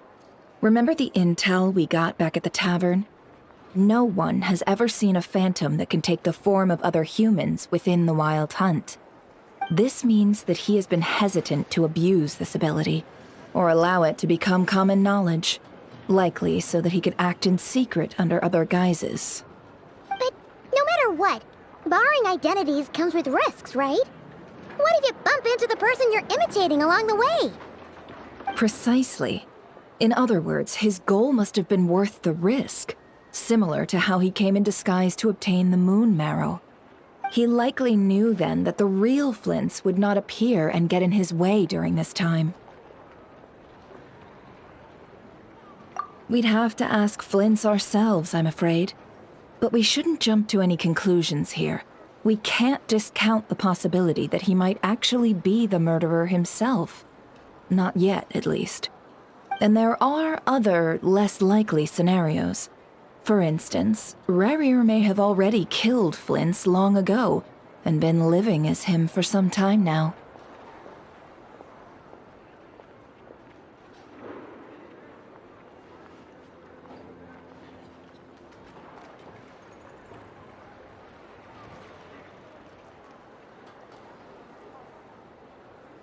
Yes, that is our ticket to a breakthrough.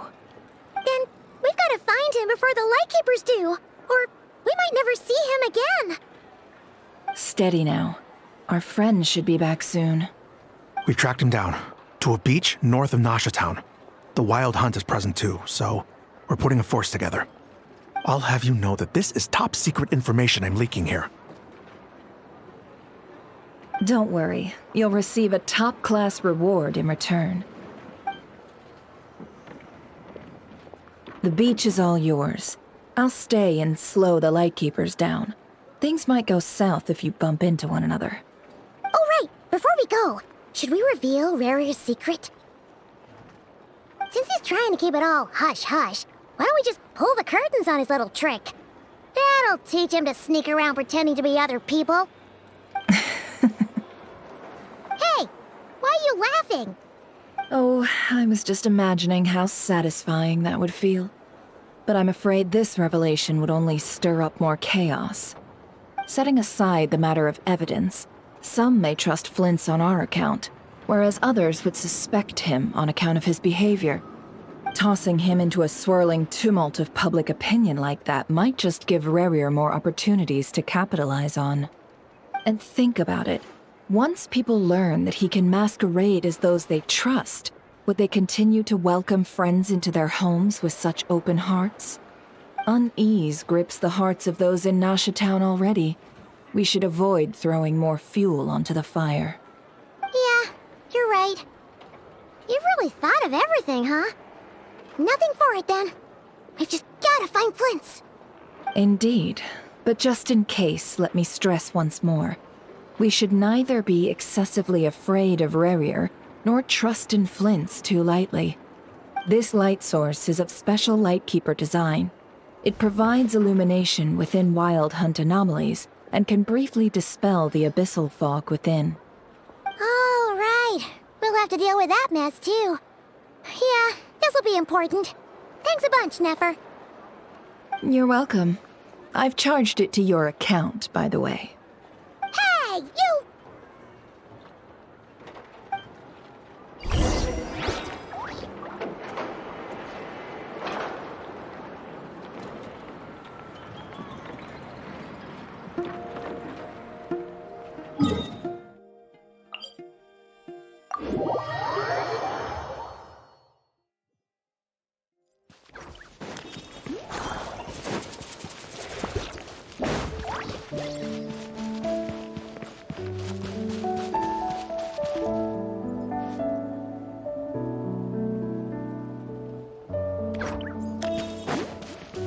No time to lose.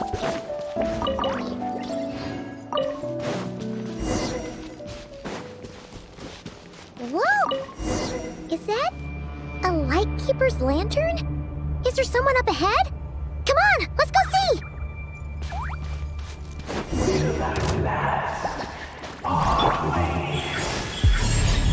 Monsters!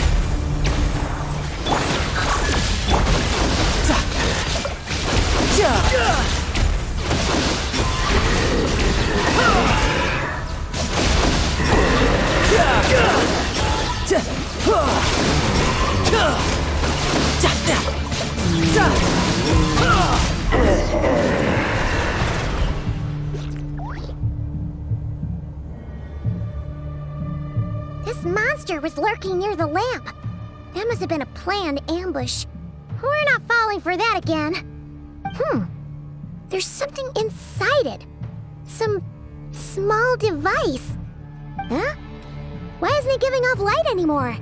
Is it broken? Oh, we better take it with us.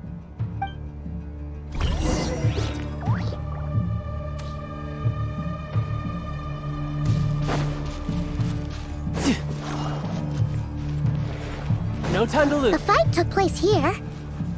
Did Flint's leave these marks?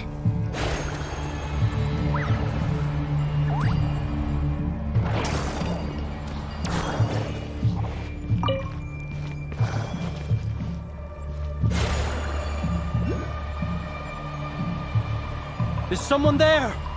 Please, help me! Isn't that Flint's voice? Did you hear that? But is that really him?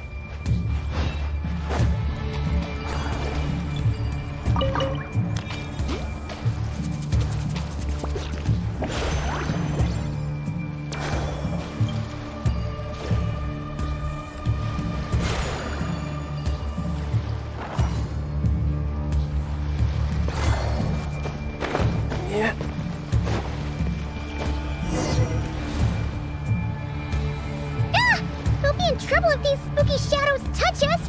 Quick, use the lantern!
Perissos. Sì, Oericos. Yamalune sattesi forambo kalun. İlmi oksel ilmi senin so. Sevdi kestul.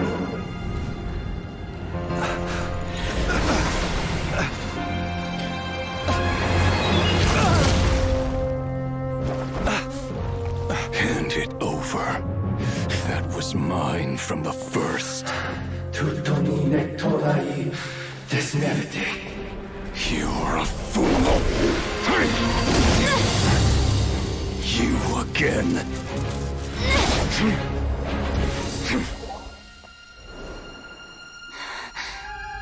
What the? It's stronger than before. Lantern, now!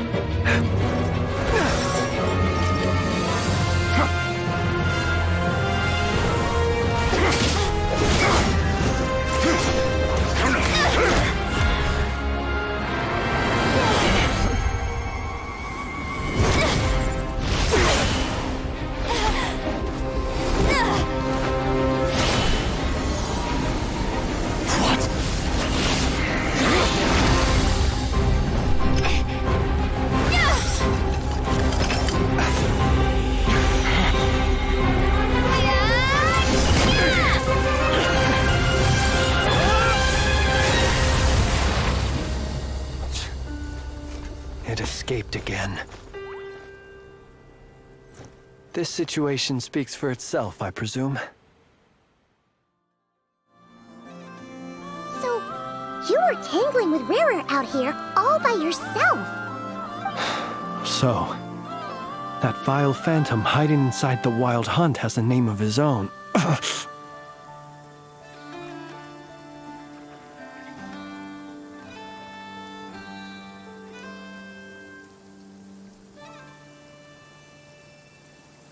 Yeah, you don't look so good.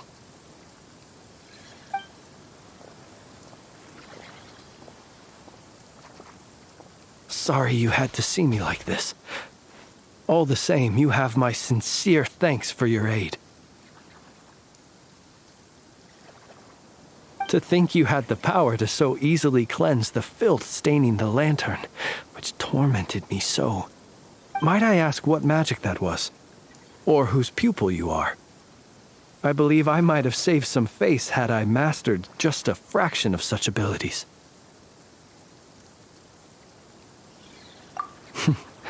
And an enviable constitution it is. A pity that such abilities cannot be acquired.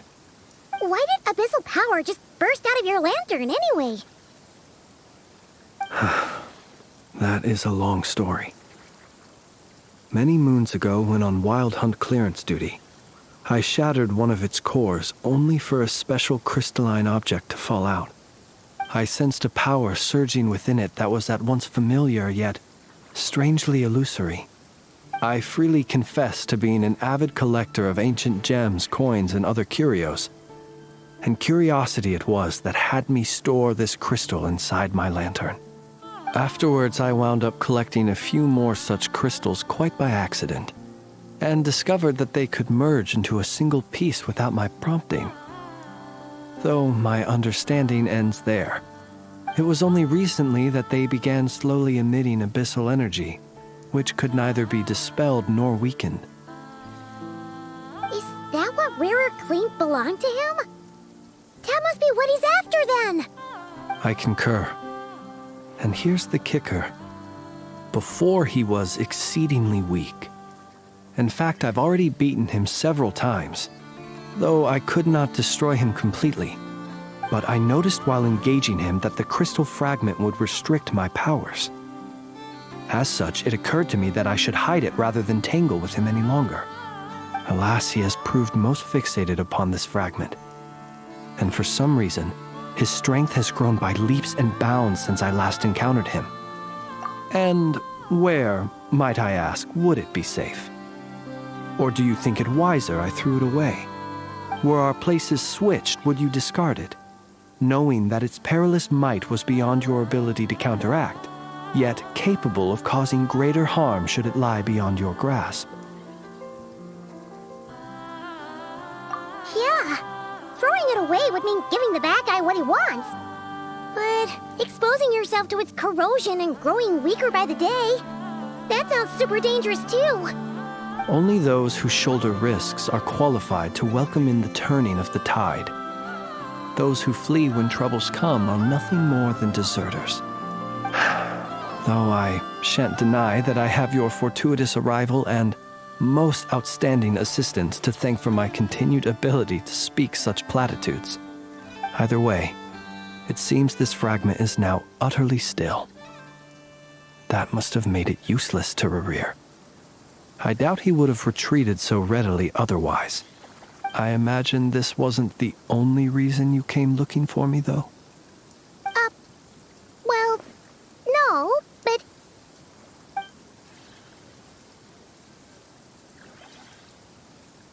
Ah. I see.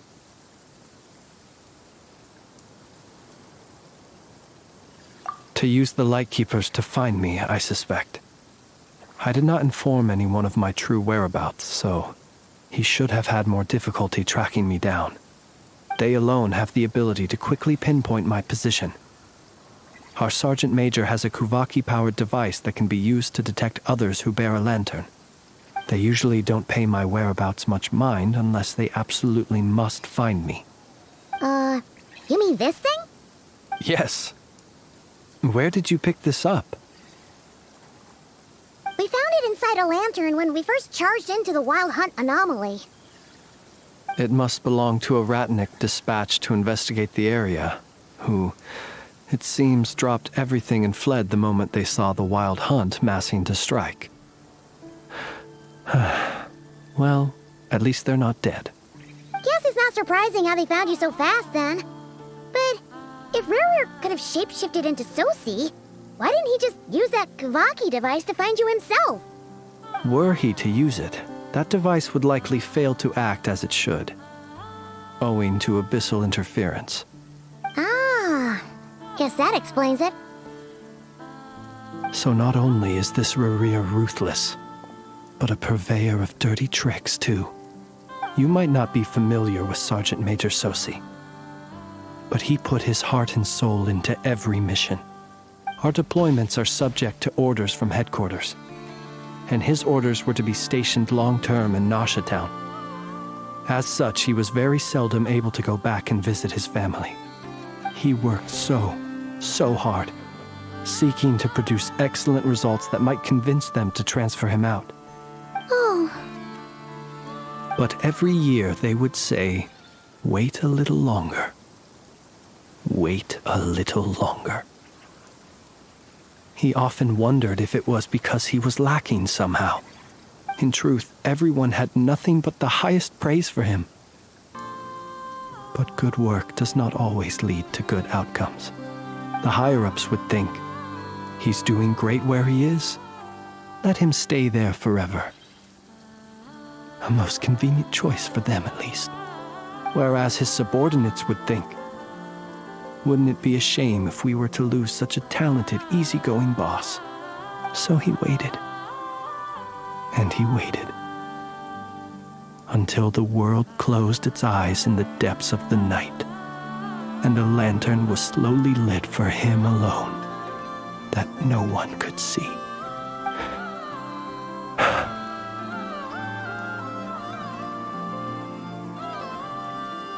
One that has played out many times throughout history.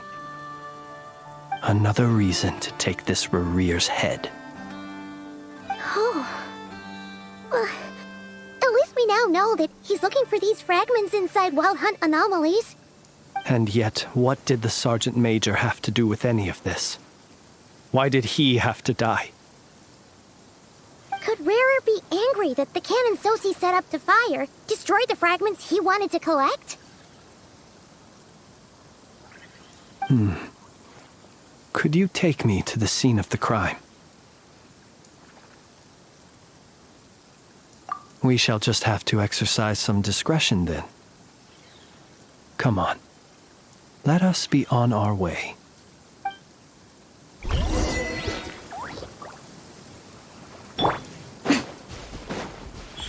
Right here, emerge.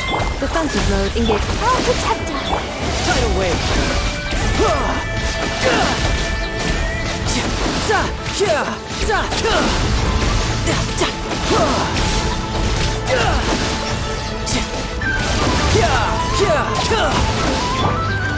Right here, emerge. Installation chamber.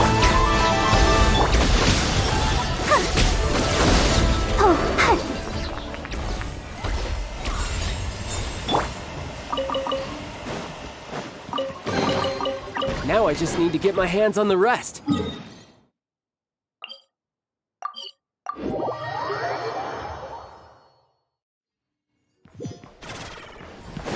Yep.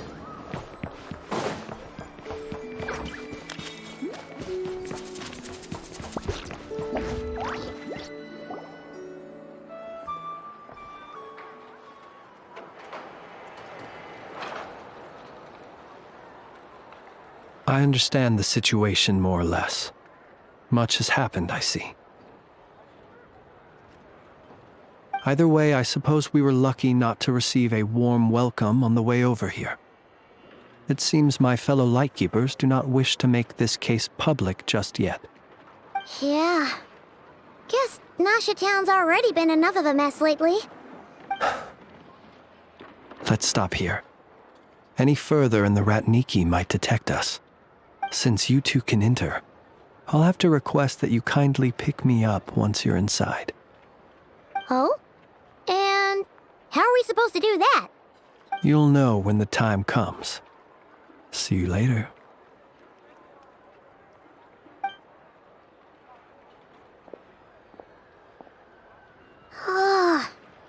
acting all mysterious. But he seemed pretty confident, so guess we've gotta trust him.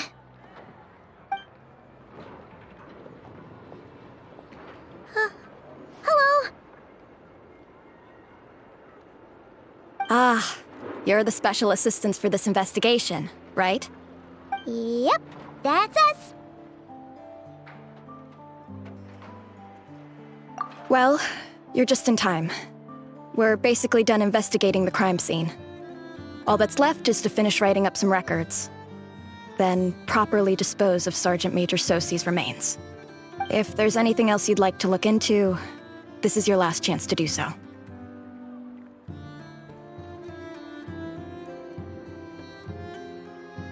Sadly, no. The motive behind the killing remains a mystery. And while we somehow managed to get news of Flint's, an unexpected accident caused us to miss him. But considering that Nefer from the Curatorium of Secrets came forward to help investigate, I have no doubt that a breakthrough's not far off.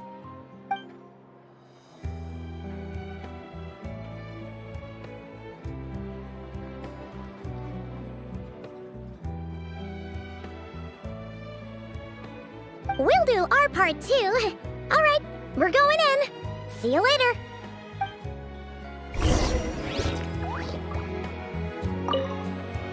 For now, please keep the current situation confidential.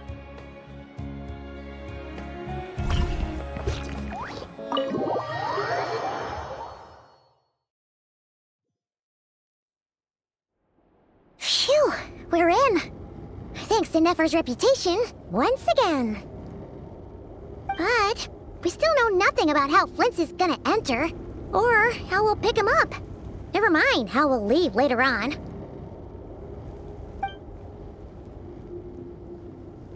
Something the matter?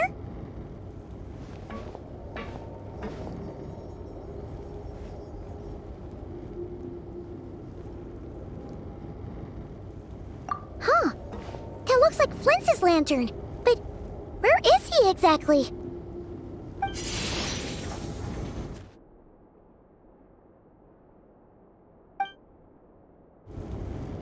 Well, we've got the lantern. What now?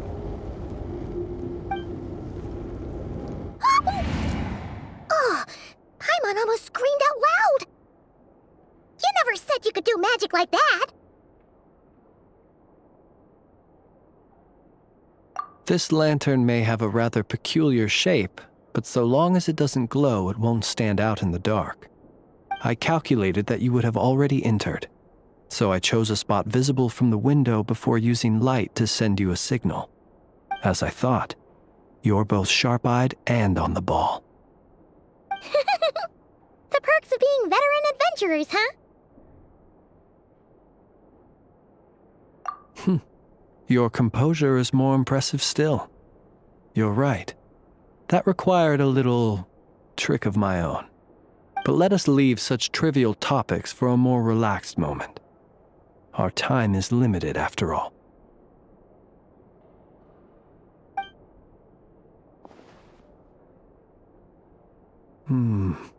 Just as I thought. Come, try sensing it yourself.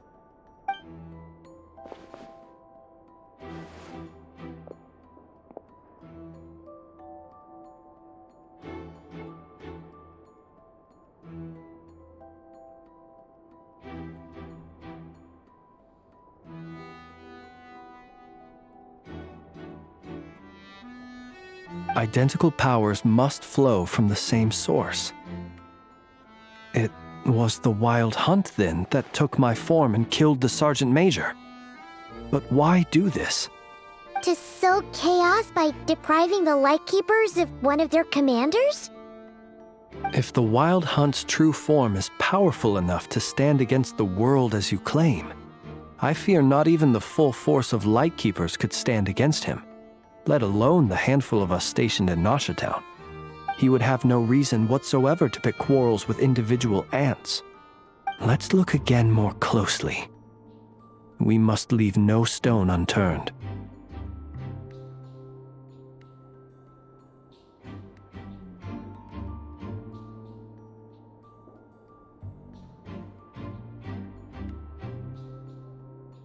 Well, that makes things simpler. In that case, allow me to disturb the fallen. May the ghost flame guide your spirit. May you rest in peace.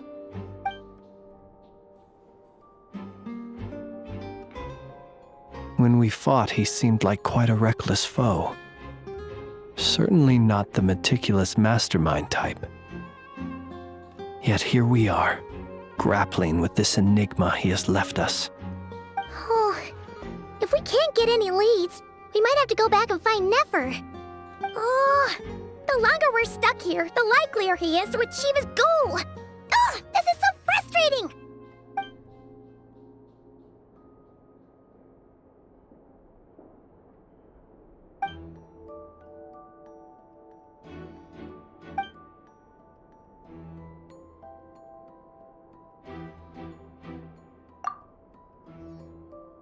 You mean this?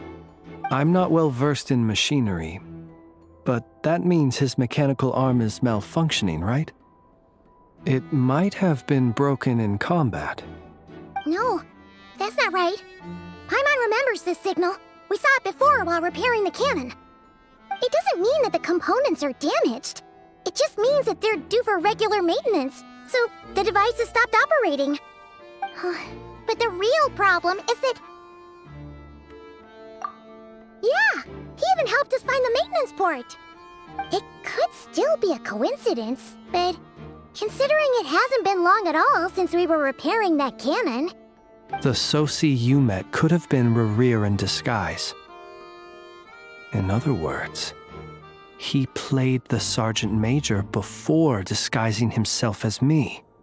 That's right! If only there was some way to prove it. You mean Hintsa? We had a short chat with him once at the tavern, but it's so late.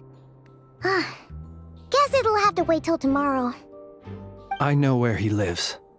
The situation is critical, so let us now take up the role of uninvited guests ourselves. Ah, yes. And one more thing. Remember to pick me up by the window.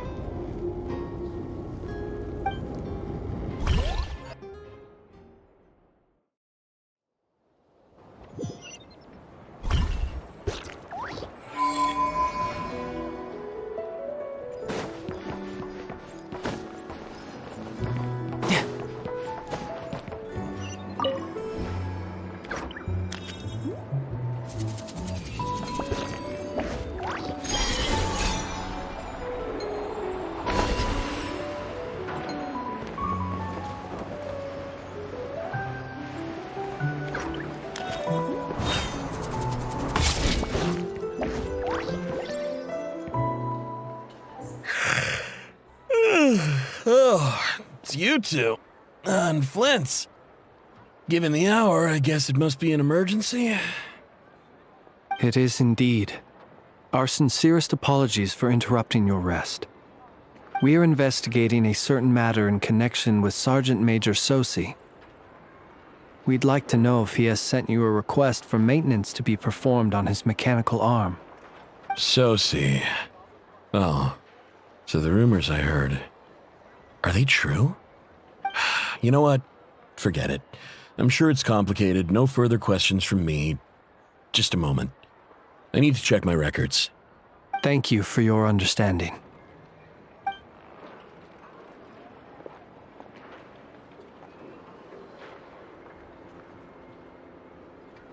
Got it. 8 days ago, he came to request a round of regular maintenance. But as it happened, I had run out of the required components. His mechanical arm is especially sophisticated, having been designed by Aino personally. The parts, too, could only be made by her. As such, they usually take several days to arrive. In fact, this time, he even asked me if we could push his request forward. And I understood, completely. Not being able to use your hand, that's rough for anyone. But even more so if your job involves fighting out in the wild. So I did my best to convince Aino to rush the job. And eventually, the parts arrived. 3 days ago, if I remember correctly. I sent word to the Lightkeepers immediately, but he never showed up. I assumed he was just out on some mission or other. What's with those faces? Everything all right? You've provided us with some very crucial information, Hintsa. You have our thanks. We can't make everything public yet, but once our investigation is complete, I will return to thank you and provide an explanation on behalf of all the Lightkeepers. No worries. Just glad I could help. Thanks. Good night. Good night. Hope the investigation goes well.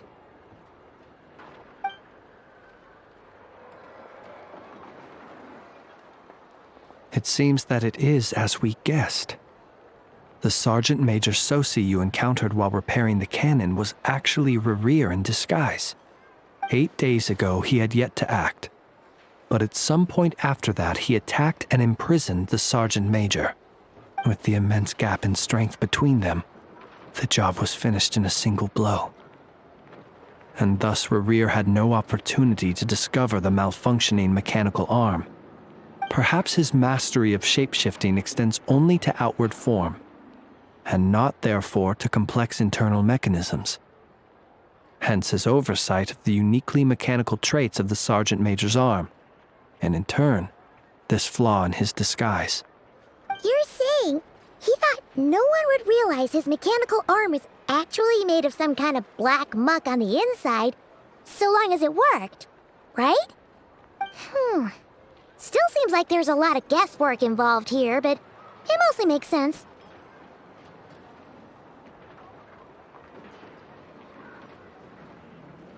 This also has me stumped for the moment. The cannon has always been used to destroy the Wild Hunt, and it works as intended. But how would that help Rerir exactly? Assuming he plans to collect the fragments within Wild Hunt anomalies, firing the cannon works against him, since it would blast those fragments to smithereens. So we solved one mystery, only to dig up another. Whew. This is getting Paimon kind of down. And sleepy, too.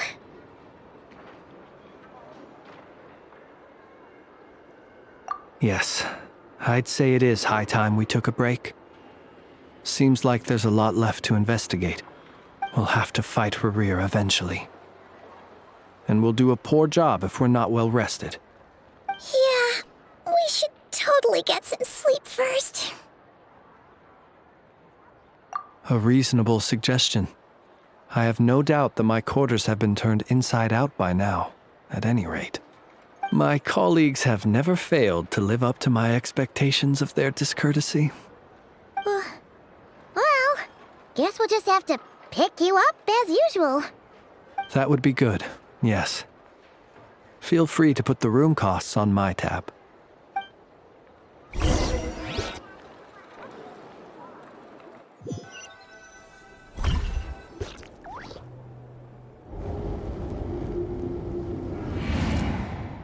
Phew, back inside. We can finally take a breather. Okay, Paimon. In and out. I suppose we could all take a moment to unwind.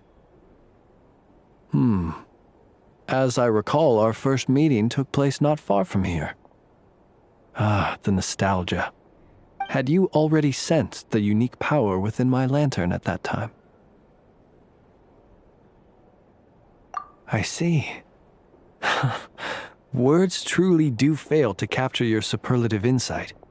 Fortunate then that abyssal energy was only leaking from the fragment in minuscule amounts when we first met. Or I might have been in for a real interrogation. Yeah, hard to say how that would have played out. We've had a whole bunch of unpleasant run-ins with the Abyss. You mean to ask why I'm going this far to oppose him? Well, as a Lightkeeper, I'd say I'm simply doing my job.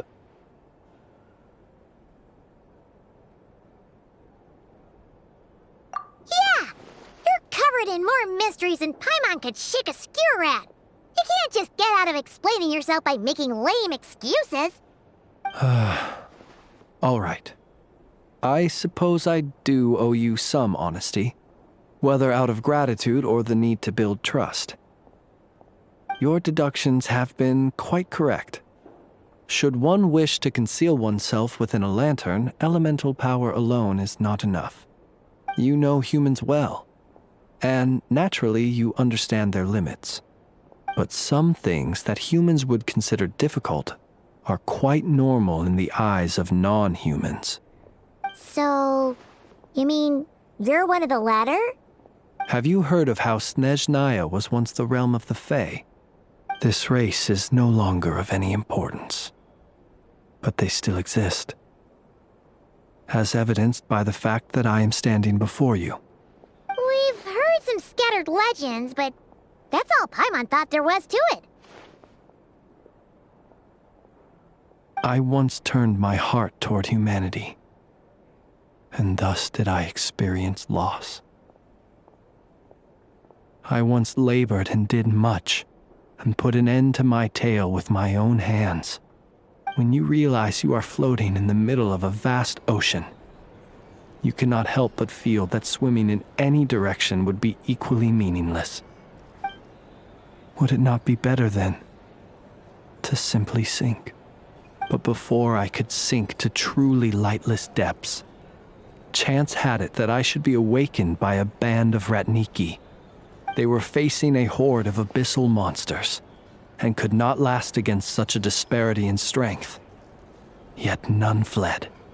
Those who dwell in darkness for long enough become exceedingly sensitive to all light. And the first light I saw upon awakening was that which shone from their eyes. Is that why you chose to help them? Perhaps I was moved by their valor. Perhaps I simply saw my past self in them, and was moved to action for the first time in a long, long while. But I was freshly awoken, and my powers were limited. I could not prevent casualties altogether. The survivors and I buried the fallen heroes. That was the origin of the Final Night Cemetery. Well, not exactly. I was just more familiar with them, so joining up seemed the most convenient way to experience human life. Doesn't sound too believable. Well, I believe it. Besides, I'm well past the age when one might believe in things that must be done. Nonetheless, there are still some things I will not allow to happen. The chaos that Rerir has been stirring up is one of them. Tomorrow I shall go and check our records to see if I can find any connection between the Wild Hunt, Rerir, and the Cannon. Will you need us to get you where you need to be? Oh, I'll be fine. I keep a backup copy at my residence in case of emergencies. Can you even go back there right now? Won't there be Ratniki watching it?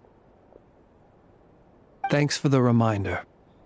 I believe they'll have checked my place, but they won't have stayed. All things are ranked according to their priority, and we lack the manpower for such an open-ended stakeout. And even if someone is waiting, I have ways around that. I am the master of my own house, after all. All right then, we'll trust you. We sure ended up chatting for a while, huh? I'm super tired now. But, you know, feels like we can breathe easier, now that we know you better.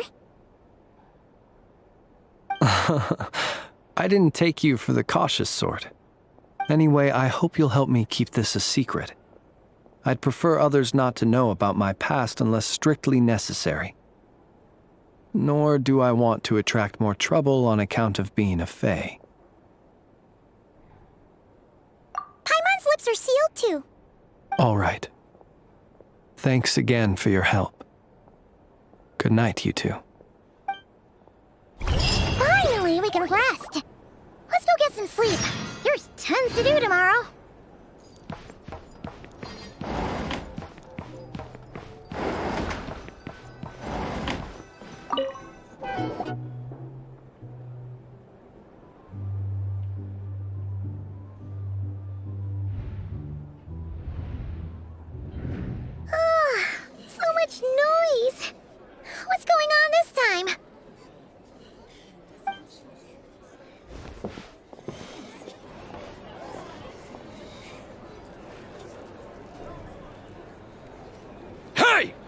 Flint's! Is he here, or isn't he? We would be most obliged if you would pipe down a little, dear guest. Our other guests are resting. Resting? We're all about to be done for, and you're talking about rest? Flint's is a wild hunt shapeshifter, here to deceive us all! If we don't get rid of him now, there'll be no end to this! You better give him up. If anything happens, your business here is done for. You want that, huh? Or are you in cahoots with him? You with the Wild Hunt too, huh? What happened? Did something leak out? But we were so careful last night. How did anyone see us? What do you mean? This is so confusing! What do we do? These people are no match for Flint's, but they're super heated right now. It's not like all the unusual stuff about him will make it any easier to explain either. Okay! Hey! Let us in now! My apologies. My apologies. Hold on! Calm down, everyone! What in Tevat is the meaning of this racket? Are you intent on depriving both the Voynich Guild and the Curatorium of Secrets of even a moment's rest? Boss, do we really have to entertain people who don't respect the rules? Call a few of your boys and have them thrown out. And what hole did you crawl out of? A watering hole, of course. The one you've just disturbed. A place to get a moment's respite from all the recent unhappiness, and to escape from all this talk of the Wild Hunt, or strange ghosts and phantoms. Who'd have guessed people like you would come bursting in, shrieking louder than any ghoul? This is a matter of utmost importance. We've got solid evidence. All we need now is to confront Flint's face to face. Exactly. And you sure don't look like an impartial party either, Nefer. Oh, don't I now? How about this then, boss? Let them do their search. If they find their man, they can have their little chat. But if they don't, then they owe everyone here an apology, as well as compensation for all the racket they've caused. Wait, it's... All right. I suppose that's the only way. If we don't let them in now, they'll be back sooner or later. What a mess. Oh, alright then. Well, I'd say that sounds like an impartial proposal. What say you? Or are you suddenly unsure of yourselves? Come on, everyone! Move it!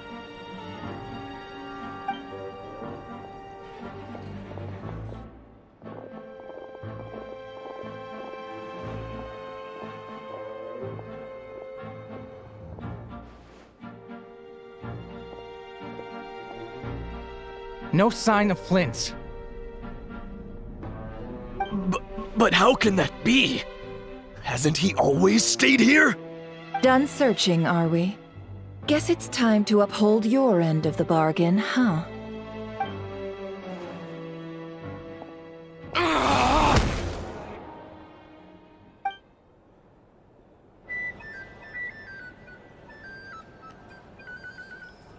So, Paimon, you've been waiting to ask me something, haven't you?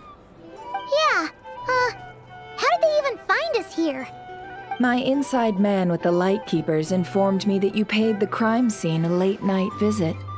I surmise that you must have rendezvoused with Flint's and obtained some new information. Then, early this morning, a group of people gathered at the town gates, news spreading amongst them that the Wild Hunt could disguise itself by taking on familiar faces. Everyone started throwing out the names of possible suspects. No one, seemingly, was exempt. And amidst it all, Flint's name started gaining more and more traction. I'm sure his solitary lifestyle may have played a part, but I wouldn't discount Rerir throwing fuel on the fire in secret. So, did Flint's make his escape after hearing about this? And that's where I, Yehoda, the quick-witted, fleet-footed backbone of the Curatorium, got my chance to shine. While everyone was super focused on the argument in the main hall, I alone noticed an opening. I got her to climb up to a window to help Flint's out, only for her to return with nothing but a lantern. Aw, come on, pause. I was just getting started. We initially intended to bring Flint's back to the Curatorium and wait those people out, but I never expected this to be all that was left. I imagine, though, that he wouldn't have left something that was so seemingly important to him behind. Might he intend to come back and get it later? Maybe. I'm not sure. Well, he's out of harm's way now, so that's not super important, right? Oh? What Paimon means to say is, we got lots of new intel to share. All right then. Yehoda, contact the others. We're going to need all hands on deck. Let's have this discussion over at my place.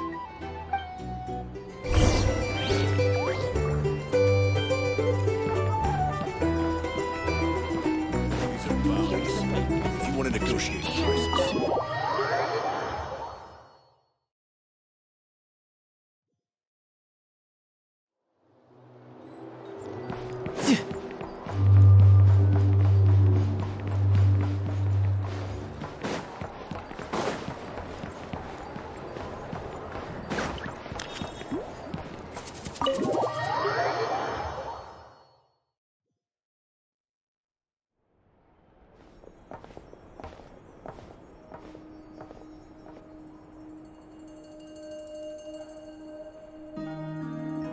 I see. So Flint's has a fragment taken from within a wild hunt anomaly. Is he gonna be okay now that he's on his own again? Earlier, he said that the fragment had gone still, so it's probably of no use to Rare now. In that case, Rare shouldn't have any reason to keep pursuing him, right? So was all that ruckus back at the flagship just an act of spite? Or what? If I were him, I would have simply turned my attention to collecting other fragments. A reasonable course of action. Remember what we heard back at the tavern? The actual number of Wild Hunt anomalies destroyed has been greater than Lightkeeper records would indicate. Some of these must have been Rare's doing. He must have been seeking more fragments. This much is pretty easy to understand, but why would he pretend to be Soci and put so much effort into getting the cannon up and running again? Maybe 'cause that'd be more efficient than having to clear anomalies himself? Yeah, I'm confident that the ammo we're packing has the oomph to do that. But I am a mechanic after all. For me, test data and their conclusions speak loudest. Oh, why don't we find a few of those fragments ourselves and use Kuvaki to carry out a little experiment? Our lab could certainly accommodate such a test. In other words, we gotta destroy a couple of anomalies and collect fragments from them, right? Lightkeeper operations have just about ceased following the Sergeant Major's passing. Meanwhile, the Wild Hunt continues to grow in scale by the day. I fear only we can keep the situation under control now. Then we best act fast. Paimon's got a bad feeling about this. A feeling we all share, I'm afraid.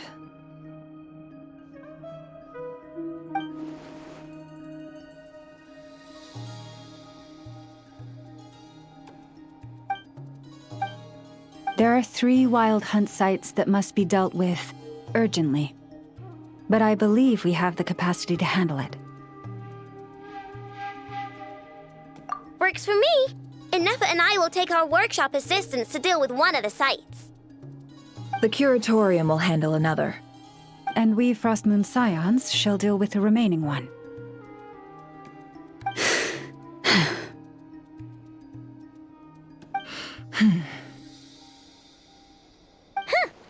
Paimon didn't think she'd ever get to see everyone here carrying out a plan together like this. Never mind you. This is a first for me, too. Let's head out then. We'll meet back up at my lab with the fragments.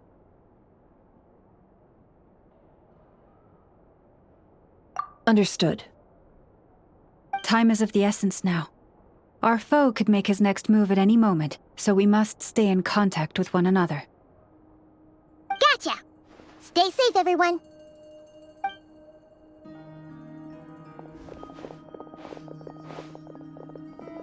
Huh. Anyone seen the lantern? Has Flint's dropped by already? Well, considering what you said earlier, you know where we're going next, right?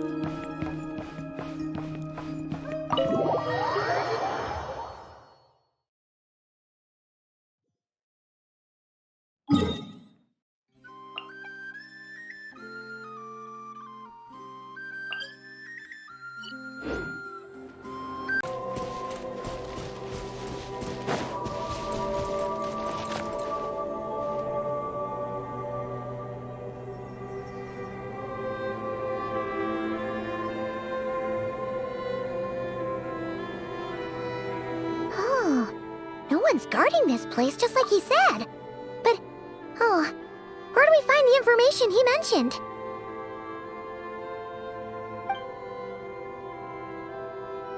This way. Let's move. We're running out of time.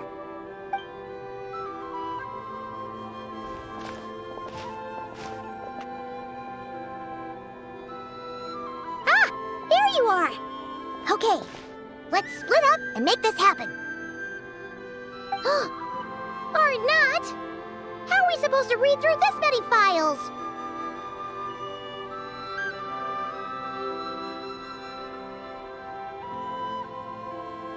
Difficult, yes, but it is also our most efficient option.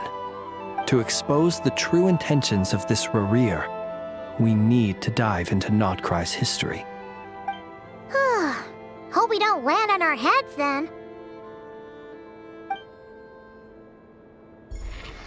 Ah! Ghost!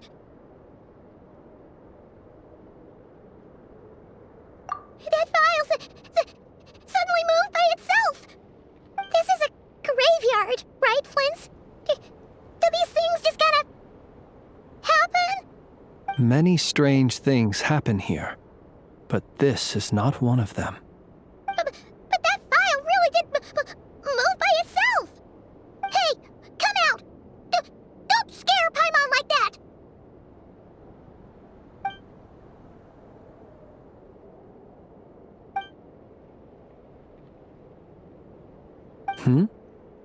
Wild Hunt Phenomenologue? Hey! Another file's moving!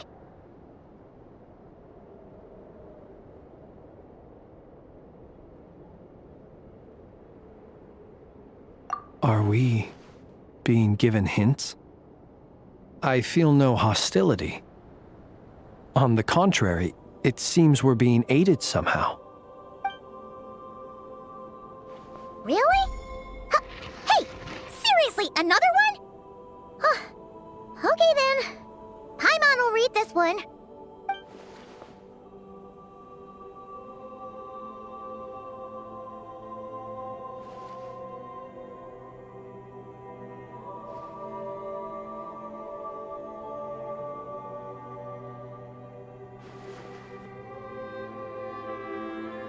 Phew!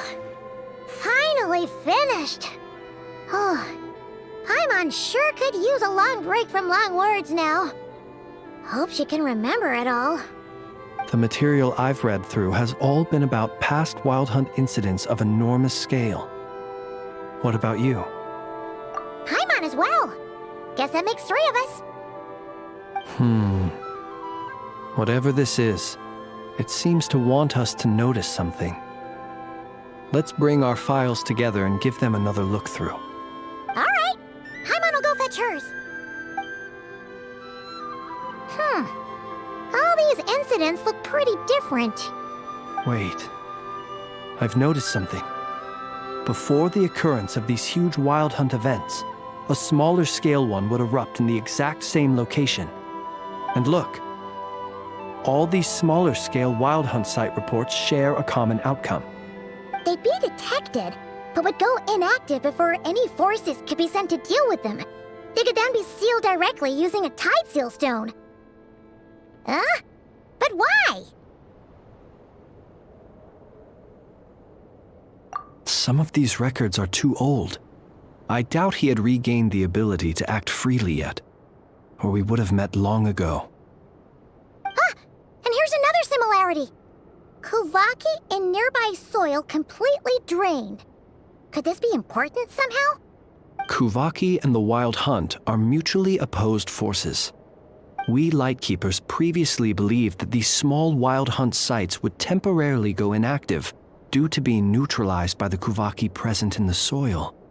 But now that we've synthesized all this data, there is a key issue this hypothesis cannot explain. Indeed. Despite the name, I would not call a tide seal stone's sealing powers watertight exactly. But for it to fail and the situation to deteriorate in such short order. Paimon feels like she's almost got it.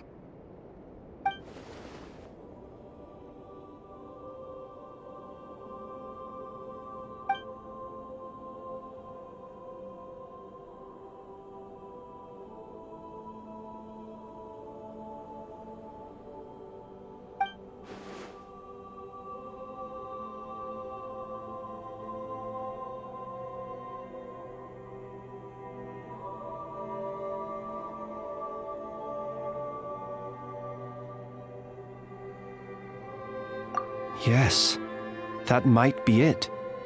It could be that when Kuvaki and Abyssal energies meet, the stronger side will suppress the weaker one. And while Kuvaki can indeed destroy small-scale Wild Hunt anomalies, should Rerir be strong enough, the Kuvaki might be his for the taking instead. Paimon kinda gets where we're going with this. What are you referring to? Oh, we had a real close encounter with the Abyss in Netland. It's a force that tries to taint everything. It's hard to explain in detail, but basically, your reasoning makes sense.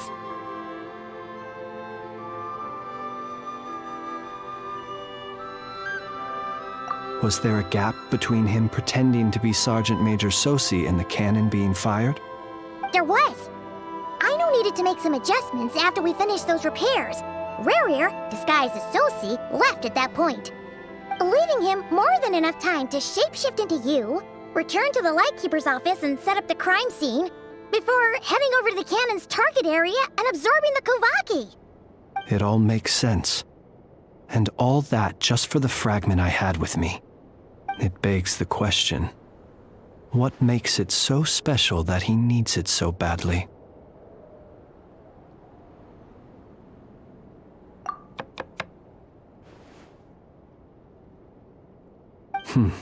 That's odd. We shouldn't have any guests. I'll go take a look.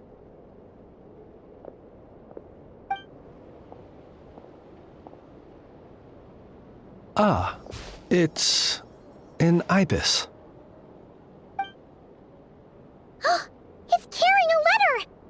Oh, Lala must have sent it. She can speak to little animals. Let's see here. Situation urgent. The cannon began operating shortly after we left Nasha Town and is preparing to fire. It is locked on to Star Sand Shoal. Please return to Nasha Town and assist with all haste. Lauma. That's gotta be Rerir's doing. But why is he using the cannon again? Didn't he already fire it once before? No time for speculation. He's already made his preparations. If you recall, his body was incomplete when we last met.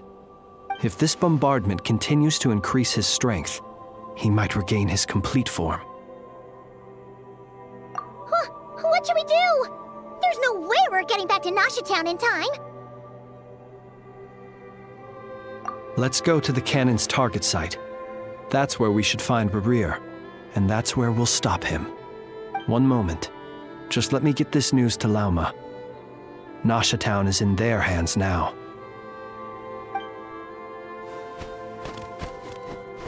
Go! Fly! Not a moment to lose!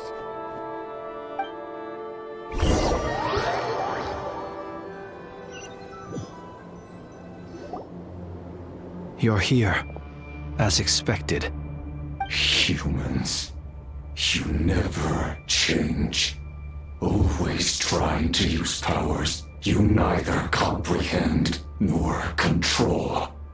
But it is also thanks to you that I found a way to return. You've messed with the cannon again, huh? Sorry, but this round's not gonna go your way. Such faith in your companions. But will the inhabitants of Nasha Town understand why they wish to stop the cannon? I think not. When all they see is the wild hunt surging up everywhere they look, the cannon must seem like their only lifeline. This is the truth I have revealed to them.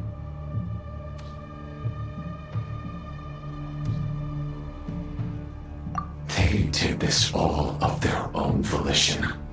The zealous worship of power leads only to annihilation of equally zealous proportions. True power does not heed the commands of the weak.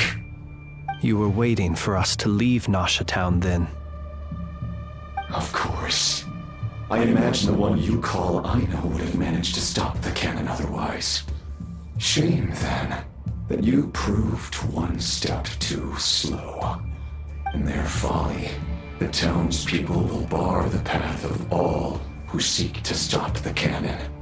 And your kind-hearted, weak companions have not the stomach to deal with them. The cannon will not be stopped now. Well, sir, you look most pleased with yourself. In that case, before you put us out of our misery, I would like to ask you a question, if I may. See this fragment? It once haunted your dreams, but now it seems useless to you. What is it exactly? That is my corpse. Sorry, what? My body was once torn into countless pieces and hurled into the swirling chaos of time itself. But even so, my life and will were not extinguished. Every last fragment calls to me. Sooner or later, they shall welcome my return. What are you even saying? Huh. So the terror of the Wild Hunt was in fact caused by scattered pieces of your corpse. I guess they don't call you one of the 5 sinners for nothing. Serendipity guided the fragments to construct an incomplete version of myself, upon which I began collecting more within Wild Hunt sites across the land. But each time, the fragments I obtained were hardly worth mentioning, while that which you hold in your hand was my heart. So that's why it responded so strongly to you. Only by retrieving this most critical piece could I gain mastery over the turbulent Kuvaki energies and be fully reborn. Hence, you fired that first shot, hoping to regain enough power to seize the fragment from me. Are you completely crazy? Weren't you afraid of dying? Dying? Such power has no hope of killing me. It may destroy my form over and over, yet always I rebuild it. It may smash my flesh and crush my bones thousands of times and more, but that is of no consequence to me. What truly infuriates me, however, is how you've destroyed my heart. All that suffering, everything I endured, and all for nothing. I've adapted to the strength and flow of this Kuvaki. The next cannon shot will multiply my strength immeasurably. It will not be a full restoration, no. But it will be more than enough to destroy any in this world who stand in my way. Still, I suspect the Kuvaki will have rendered you down to nutrients for my consumption well before you have the time to kneel before me. Traveler! Behind you! Look at that light!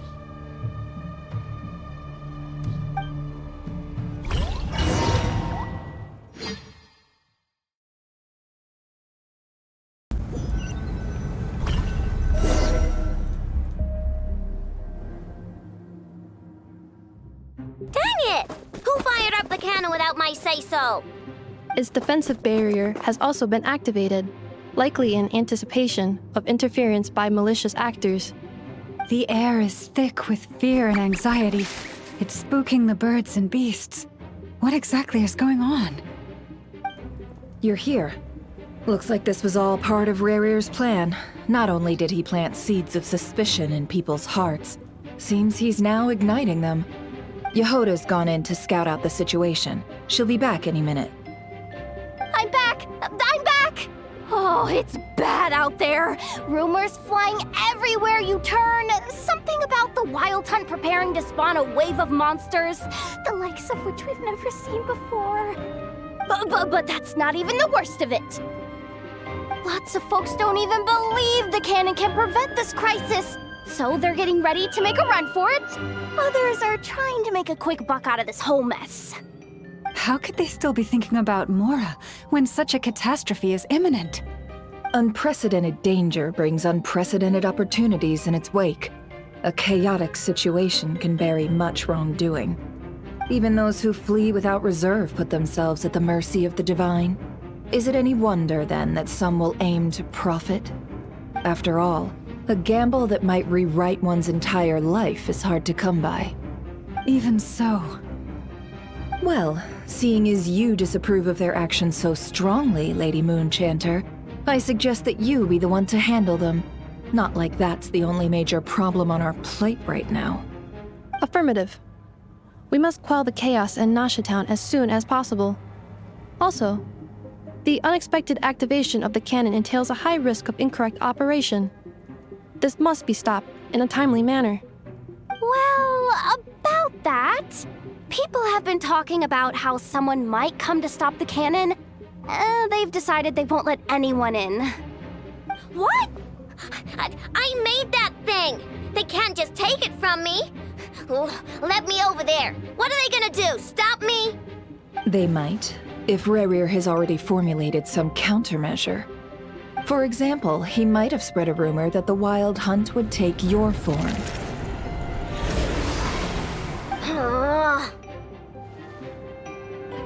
Possibility high. If they view the cannon as Nasha Town's only hope, they are likely to conclude that anyone who tries to stop it must be with the Wild Hunt. We will face strong resistance, but they are just ordinary people. Brute force must be avoided, if possible. There's no time. Let's go into the town. I'll find some way to calm the townspeople. You find a way to stop the cannon.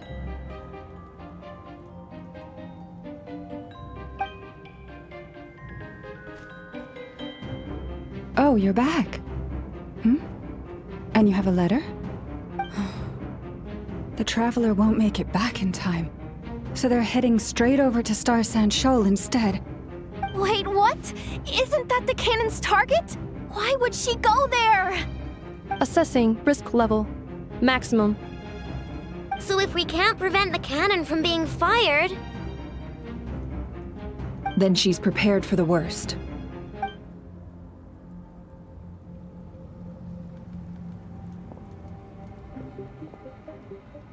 And we must ensure that her trust in us is not misplaced. Let's go.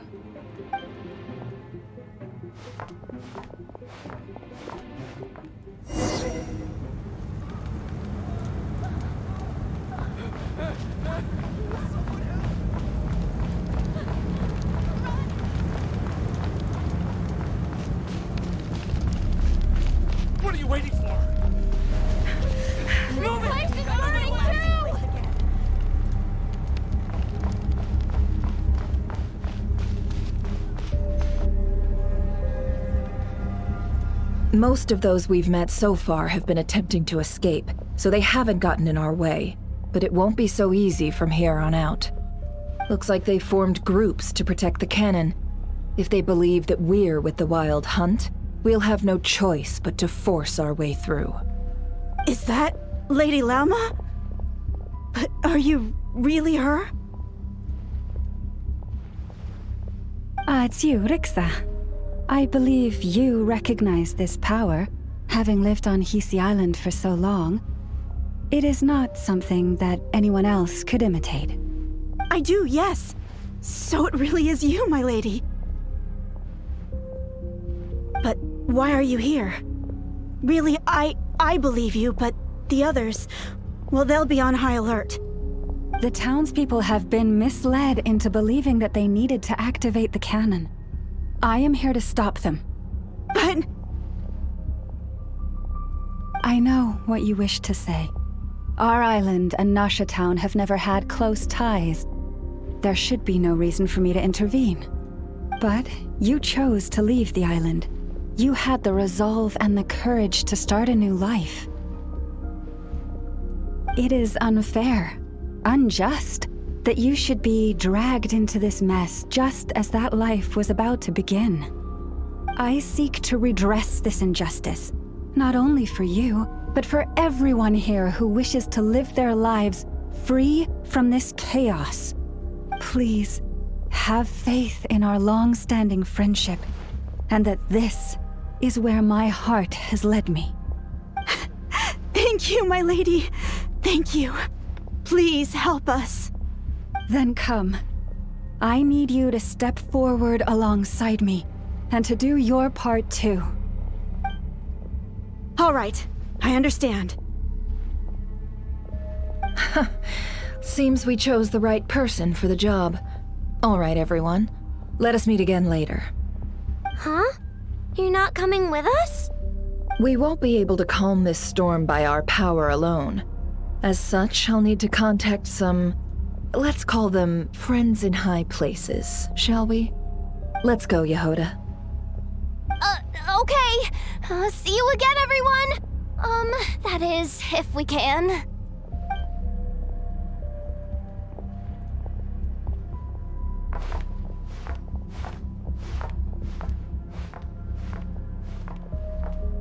Remember these words. The road shall be paved with truth, and we shall pave it ourselves. It's you, Lady Moonchanter. It's her. Everyone, it's her. You're right, milady. At times like these, we must rely on ourselves. I knew something was off about you. You won't let you pass, creature, aren't you? Leave this to us, Lady Moonchanter. Go.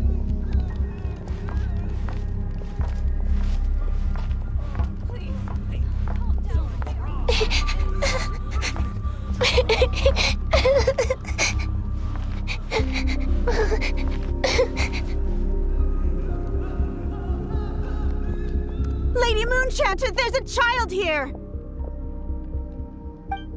It's all right now. Go, quickly.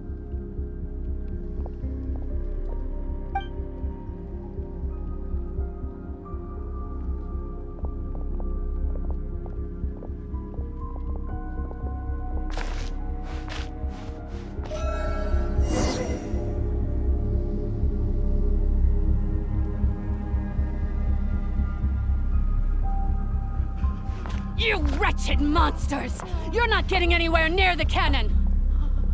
The monsters you fear do not exist here. The madness you have fallen to has been the source of untold disasters. You think we had a choice? Destiny is no excuse for greed and destruction.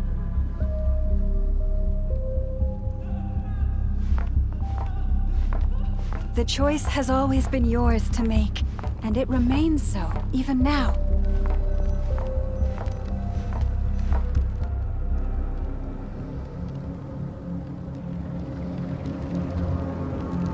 Thank you for bringing us here. We can quickly overcome the barrier by going upward from over there. The cannon is all yours now. Got it.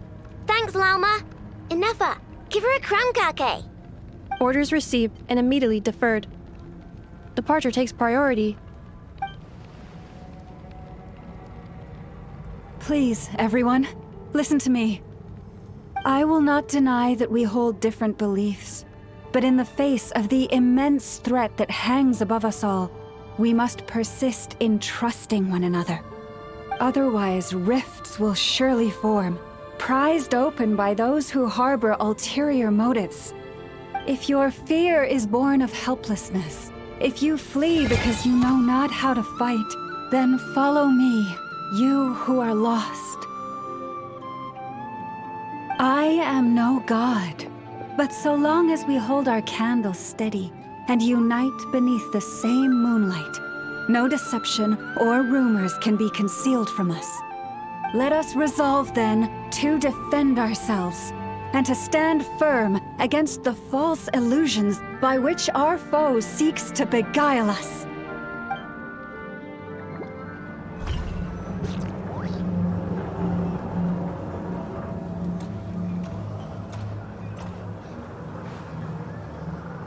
Let's go, Anafa. This way up.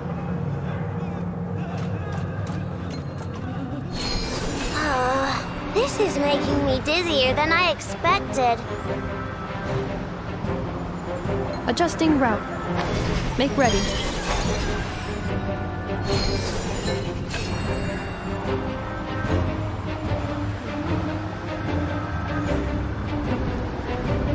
Out of the way, small fry.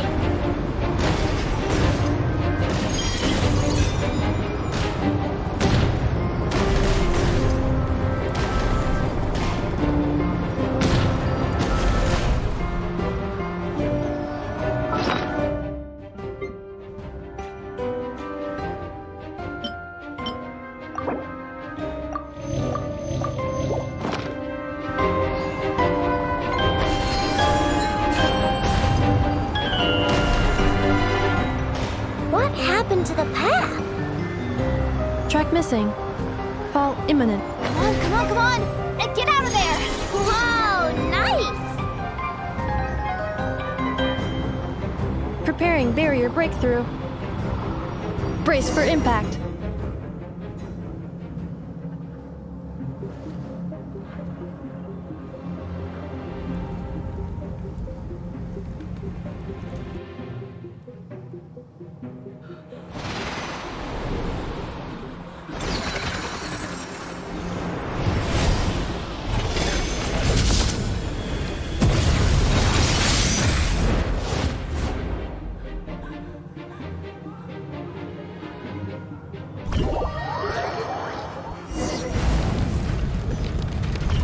Knuckle, what are you doing here? Chew on this! Cleanup sequence initiated. Preparing for dust up. Ding dong, rubber bomb!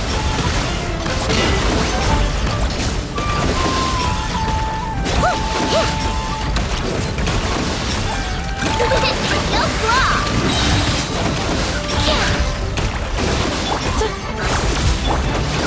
Rash attack! Good one!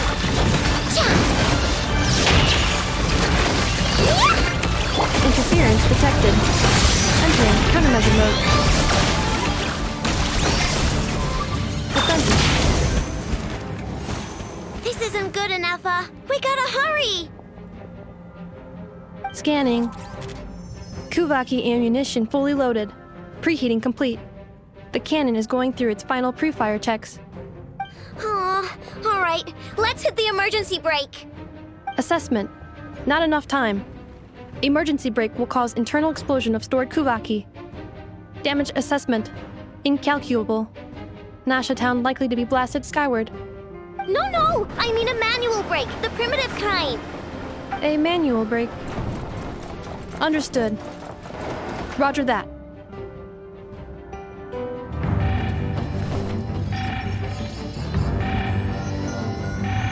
We are out of time.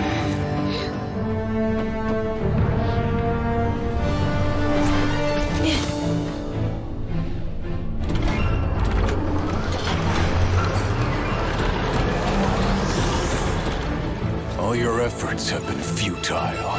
It is too late now. Perhaps you're right. Why aren't you running?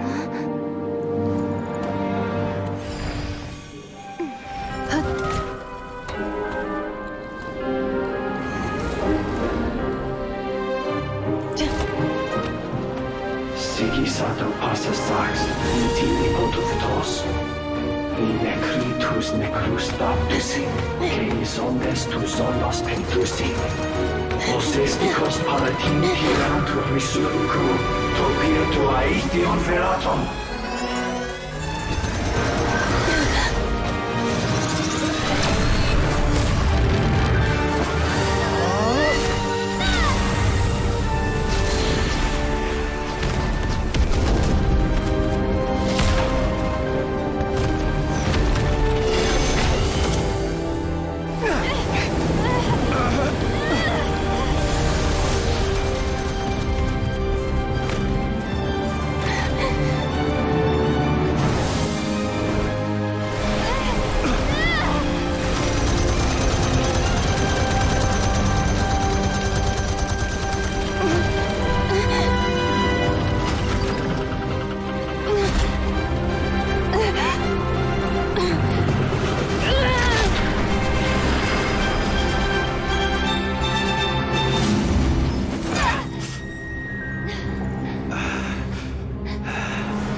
Well, that's not good. Sluggish. Torpid. This body is a disappointment. I can barely muster 10% of my original strength. You've ruined everything again. Let me guess. You didn't get a human body back, did you?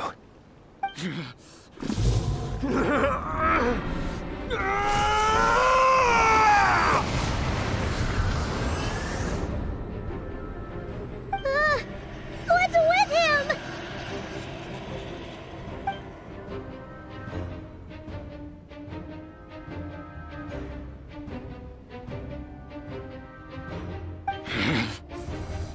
Pitifully, brine daughter. Flinders. Watch out! Whatever rationality he still had when he was searching for his body is gone. All that's left is the calamity you see before you.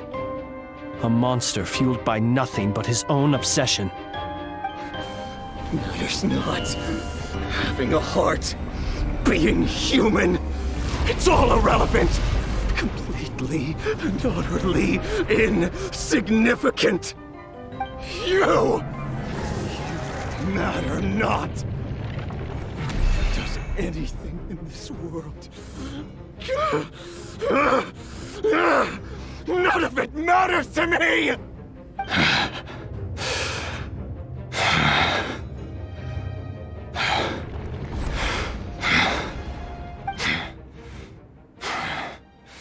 Fools.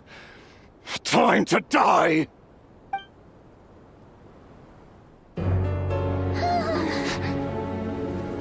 You too have the potential to be driven mad by knowledge. But the truths you seek are so insipid. How laughable that you should die for their sake!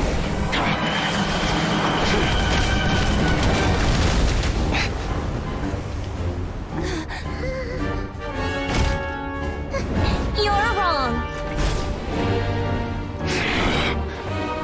The unknown is but a fog to be dispersed. Knowledge is the true pillar of the world.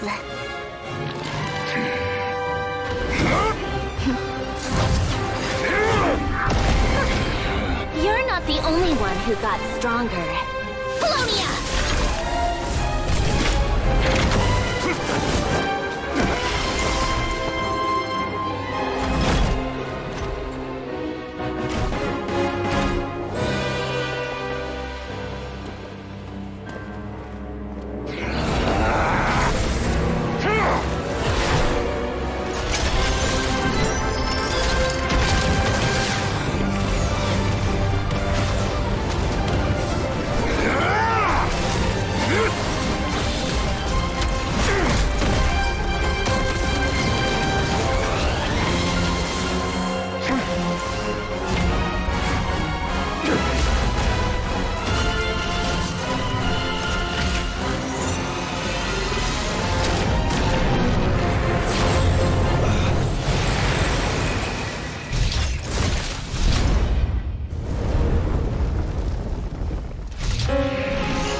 We're safe?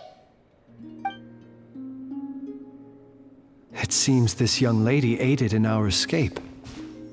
You have my sincere gratitude, dear madam. The flowers here bloom in such peaceful silence.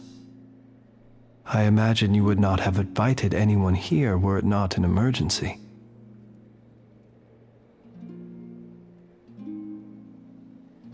Oh? I take it that means you've been here before then. In that case, I count myself fortunate to be your associate. Columbina! What did you do that for? I studied his abilities inside out, equipped Polonia with comprehensive countermeasures. We were going to settle the score! But he still broke through, did he not? What? You expect a battle to be completely one-sided? I just didn't expect him to have no sense of honor whatsoever. Polonia would have been fine in a head-on clash, but battles just get chaotic. Oh, so you actually thought you could win. Have you been taking care of yourself lately? Your calculations seem to have deviated quite seriously. Perhaps you could try sleeping and rising earlier. Or you could adopt my previous recommendation and... Hey, listen here, Columbina! I tolerated your nonsense previously because we were colleagues. There's a Fatui warrant out on your head, and don't you forget that. Don't make me fight you right here and now. Oh, I was just a little concerned about you, that's all. Just like that time when you weren't making any progress with your research. So you went and cooped yourself up all alone. That was none of your business! And don't you ever drag me out to one of your freaky hovels again! Come on, Polonia! We're leaving!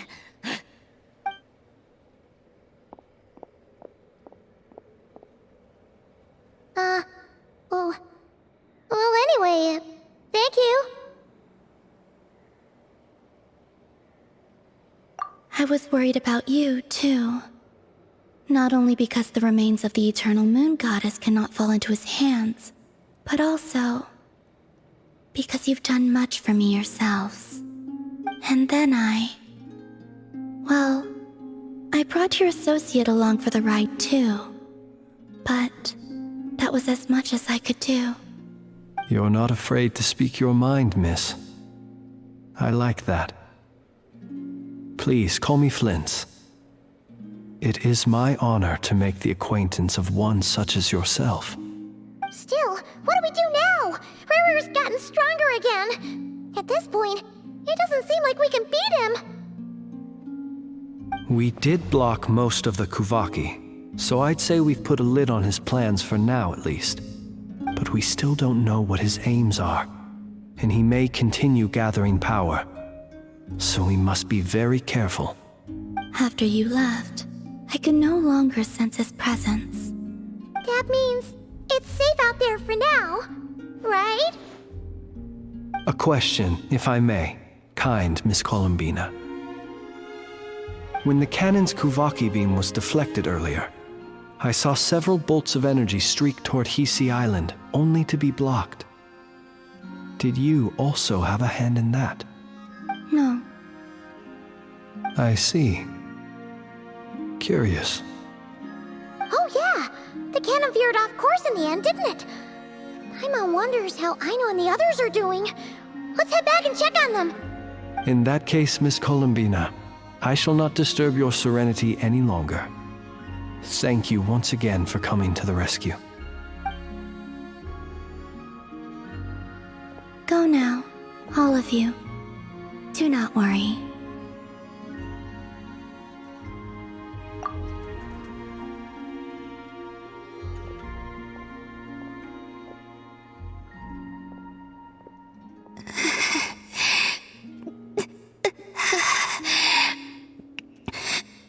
My strength still isn't returning.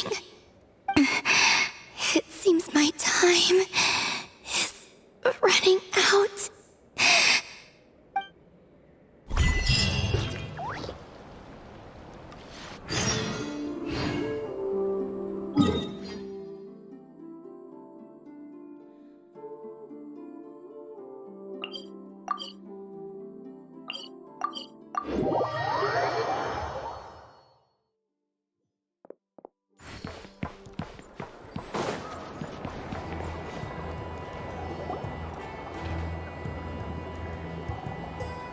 Fortunately, we were able to minimize the harm. Only a few townspeople were hurt. But the Reikir of Solnari has now gained a complete form, while we still know nothing about his goals. It seems we have done something akin to releasing a vicious Kukusaur into the wild. I'm sorry. Is no one here familiar with Kukusaurs? Paimon knows what you mean, but that analogy seems more than slightly understated.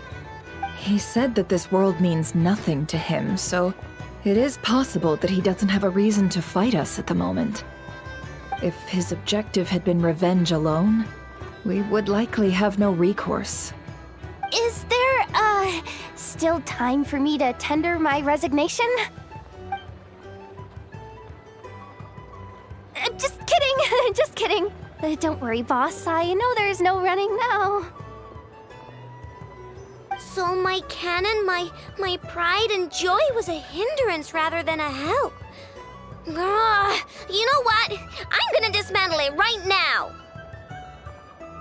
That's right. And it still works on normal Wild Hunt anomalies. Don't let this get you down, Aino.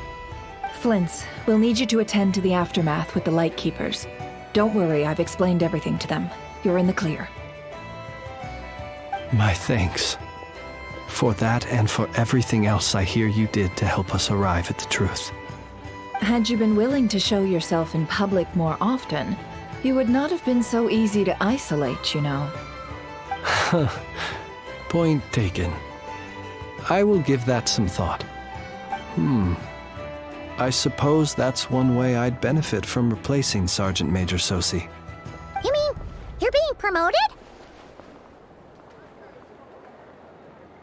Was Paimon the only one who didn't get that? Well, if you've got a moment, would you like to come with me?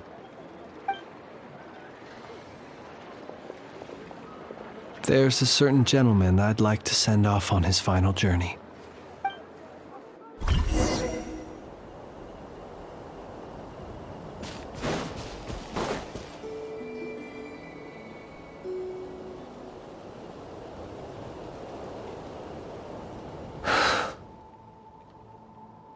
This man was like a lighthouse.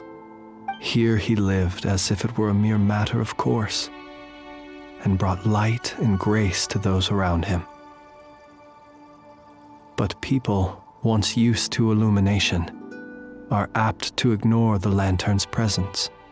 Slowly, gradually, he came to think as such himself. I have achieved too little. I must do better. There is more work to be done. Perhaps his end was tragic. But I remain proud of the way in which he illuminated the path for others. Every shadow born of the light shall remember it. Oh, poor guy. I've heard that one too. Is that so? Well, you're right. It may seem that our efforts were in vain, that Rerir achieved his goals, but we will pursue him to the last, even if the outcome is not what we wish for. It is not dissimilar to the role of a graveyard keeper. We do not seek to bring the dead back to life, only to grant them peace.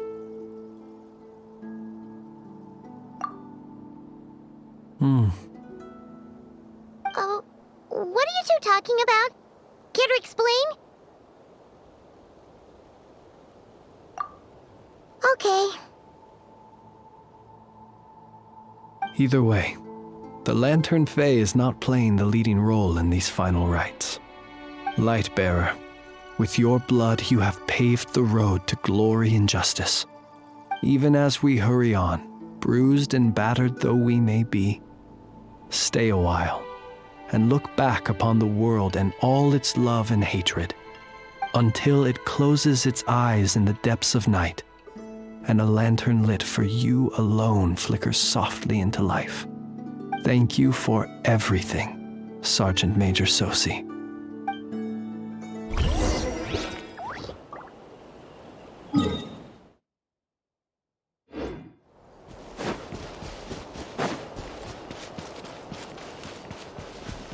Hey, it's Alanatar! Should we go after her? Or do you have someone else you'd like to meet?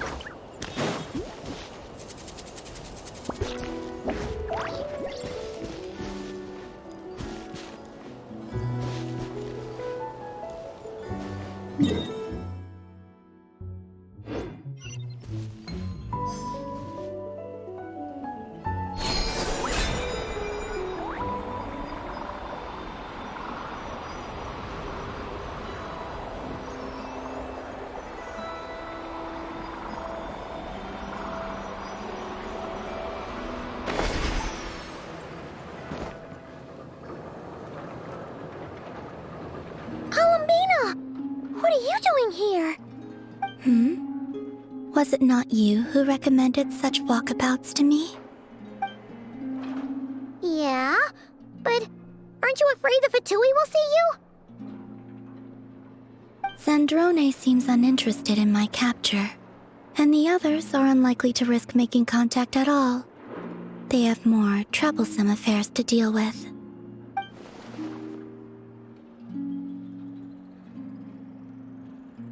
Well, it's good to come out for a walk either way. So, how do you feel? Is Nasha Town to your liking? The flow of Kuvaki is somewhat turbulent, and the people are ill at ease. However... Is this where you purchased the dishes you treated me to? Are you serious? that's what she's concerned about? Berries and fried meat? Well, we can take you to grab a bite if you'd like to. There's all sorts of delicious stuff out here that you won't get to try at home. You've been quite subdued. Thorny questions on your mind, perhaps? I could not gain any insight into his schemes, I fear. Now that he has donned a shape and form, selling his power short would prove a fatal error. But that power of his plays host to an obsession that borders on mania. I cannot say if that fixation is directed at the moons or at something else. Perhaps understanding the subject of his fixation shall prove key to repelling him in the future.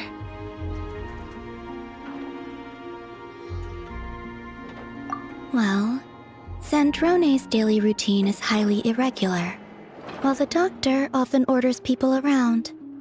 As for Arlecchino... Was that not what you were curious about?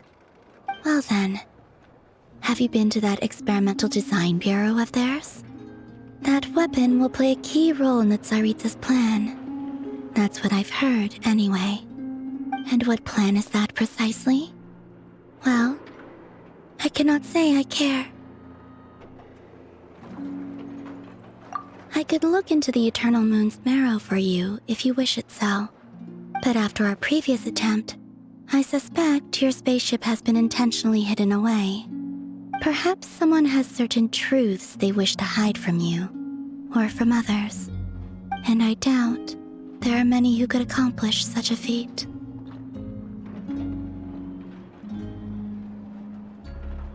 I still wish to return to the moon that belongs to me. That is where the answers lie buried. That is my true home.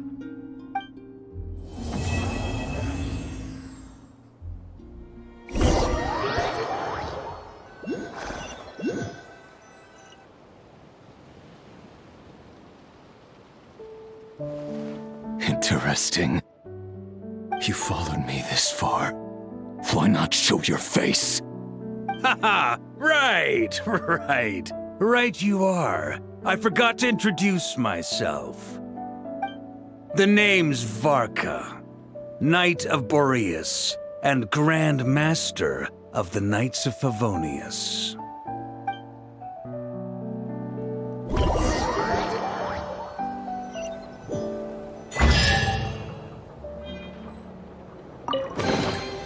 Now I just need to get my hands on the rest.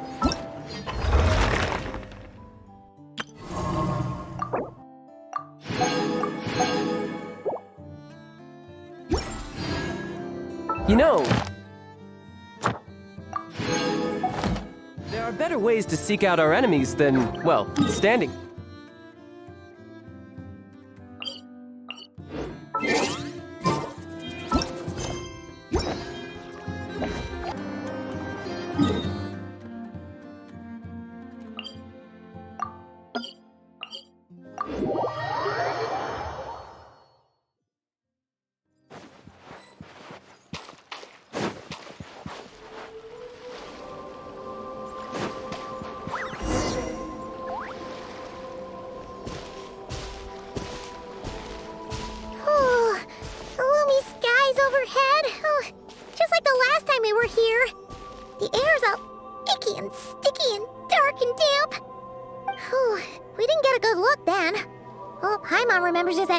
Tall tower.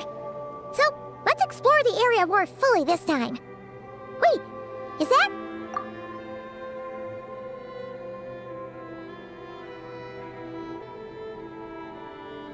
Ah, good day, you two.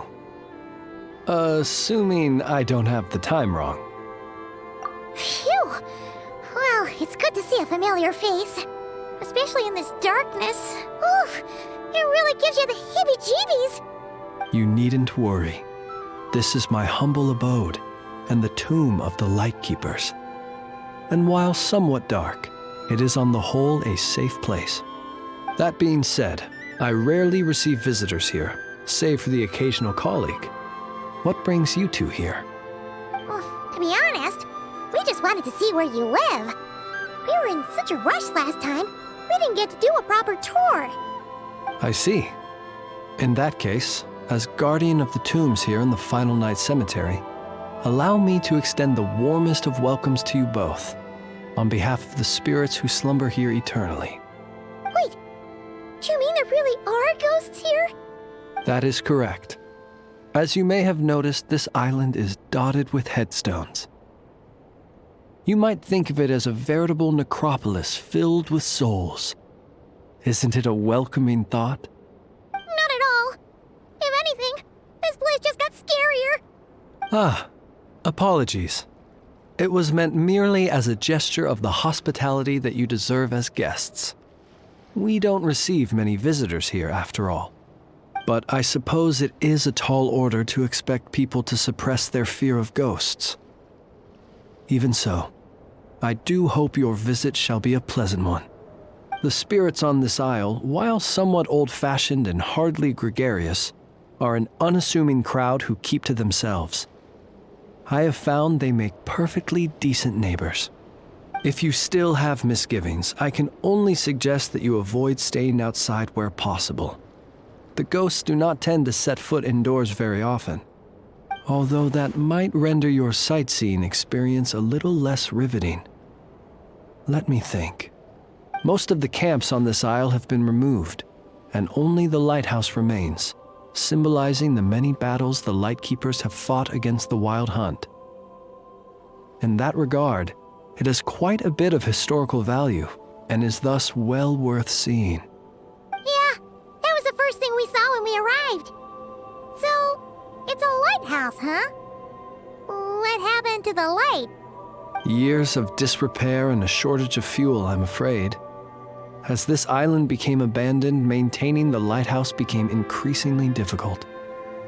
Besides, even if we were to rally sufficient manpower to repair it, it would serve little purpose these days. In the past, it guided people on their way to and from the island. But all those people now lie beneath our feet in eternal rest. Well, that is perhaps not entirely accurate. They do sometimes come running out, speaking once familiar utterances into the void.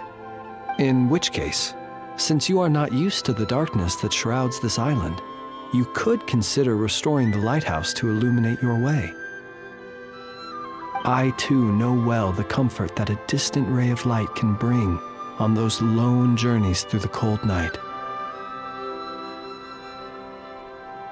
Speaking as a lightkeeper, we no longer need the building all that much, and I am under no official obligation to maintain it. And personally, I am more partial to the night than the day, so I find myself quite comfortable here in the dark. Besides, I have a lantern of my own.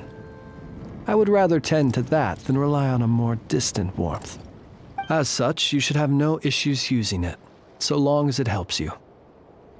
I believe there should still be some backup fuel for the lighthouse stored in an old tent to the north. That should be enough to serve your present needs. And if you should need to find me, I will be in an underground basement on the north side. That's where I will be sorting through my reports. I will meet up with you once I have completed my urgent tasks.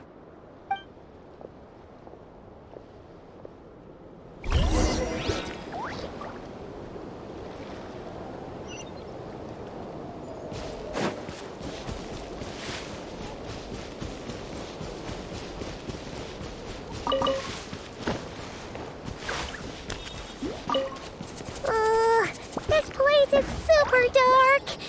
Feels kind of stuffy too. Huh. And there are ghosts over there. But we'll be fine, right?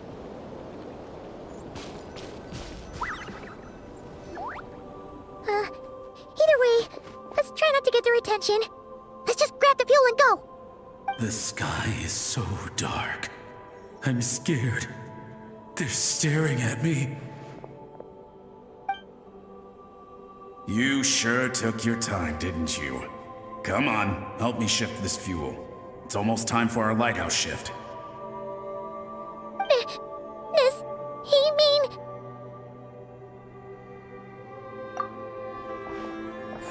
Look at you, shaking like a leaf.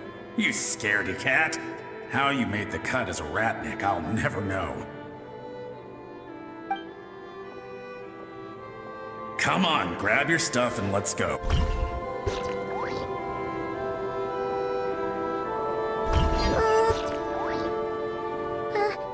Either way, let's try not to get their attention. Let's just grab the fuel and go. The sky is so dark. I'm scared. They're staring at me. You sure took your time, didn't you? Come on, help me shift this fuel. It's almost time for our lighthouse shift. Does he mean...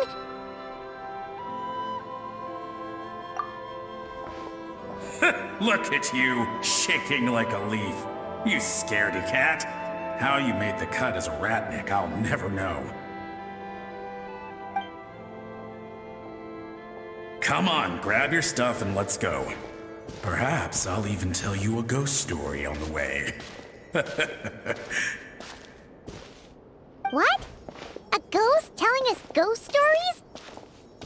Wait, hang on. Was he just trying to scare us? You ever heard of the blue fire? As we all know, when you're out walking out at night, you should never look behind you, and never look all the way down at the ground. Always look ahead into the distant skies. Well, that's because the Wild Hunt watches us from the darkness. They wait for you to lose your way in the fog, and then, when you're at your most vulnerable, they come and take your life. That's why it's dangerous to travel alone in the dead of night. But sometimes, if you're lucky, you'll see a blue lantern shining out in the darkness. They say it only appears if you've run into the Wild Hunt or if you can't find your way at night. Either way, if you ever see the blue lantern appear, you must remember to follow it. Don't ask me what it is, 'cause I don't know. My granddad says it's one of the Fae that used to live in Nod-Krai in ancient times. But it could equally be the ghost of one of our fallen warriors, one who truly hated the Wild Hunt. Whatever it is, the blue lantern seems to be on our side, the side of the Light Keepers. I'll bet that's why the Starshina wants to make offerings to it on the island. Ah, shucks, look at me talking away. I totally forgot I've still got fuel to move. Wait, but we brought all the fuel with us. What's this guy talking about? All right, I'd better get back. See you later, scaredy cat. It's nearly time for my shift.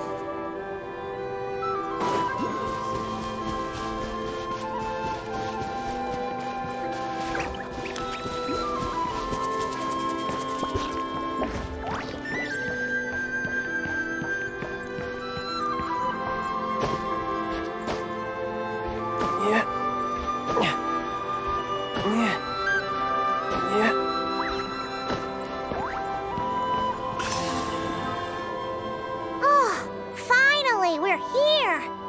Let's find where the fuel goes and pour it in.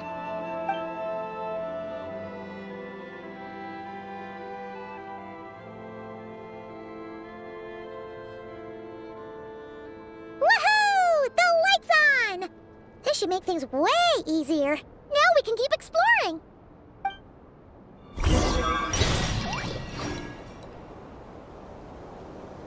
Yep.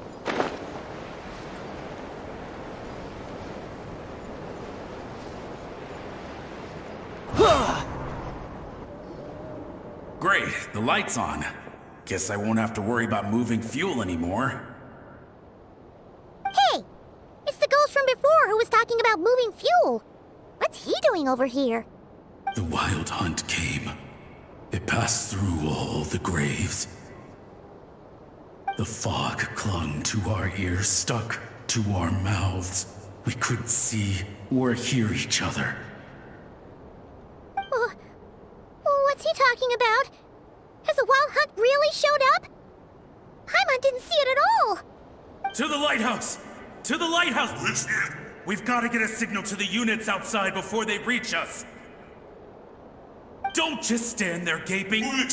Pull yourself together. Every second we hesitate could mean another dead comrade. Have you forgotten how to send signals? Come on! I've told you before, a Lightkeeper always has to be prepared. We're all gonna die. They'll strip the bones from our spines. Something's off! All the ghosts are coming this way! We too shall cry tears of blood. The Wild Hunt is here! We've got to think of something quick! Okay, we'll try and stall them at the base of the lighthouse while you head up to the top. Up to the top. Signal. Think of something. If you've forgotten how to send signals, check the handbook. We nailed it to the tower for moments just like this. Do not fear, host. Do not fear, host. Don't leave our bodies to the Wild Hunt. I beg of you. That is no way to die. Death. Wild Hunt. Go to the lighthouse.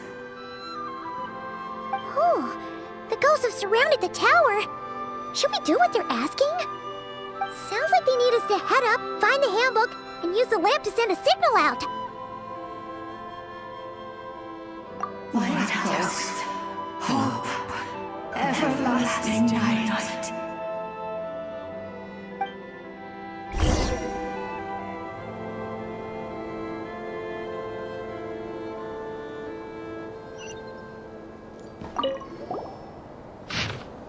The handbook says that we've got to aim the lamp in the right direction, then control the brightness according to the signaling rules.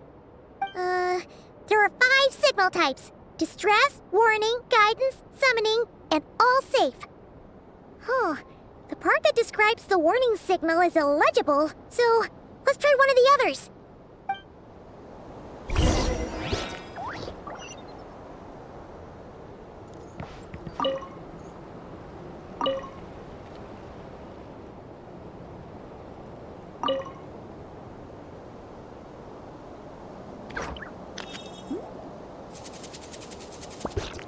This place is pretty dead. By which I mean, there's nothing to kill.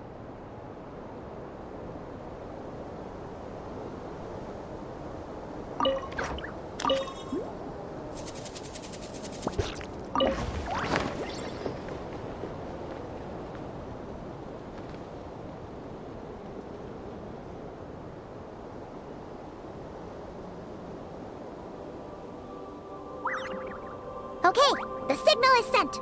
Let's go check on the ghosts.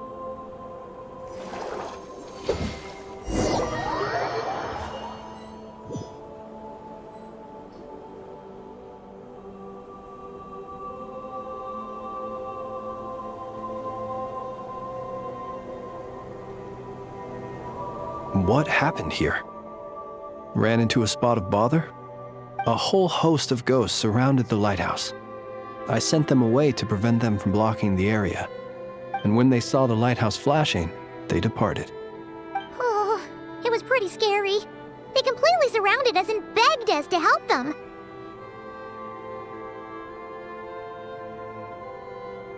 I sensed it too. This graveyard is bereft of life save for passing birds, the insects underground, and myself. Normally, it's so quiet you can hear yourself breathing. Up until just now, that is, when these ghosts started getting agitated. Was it because of the lighthouse?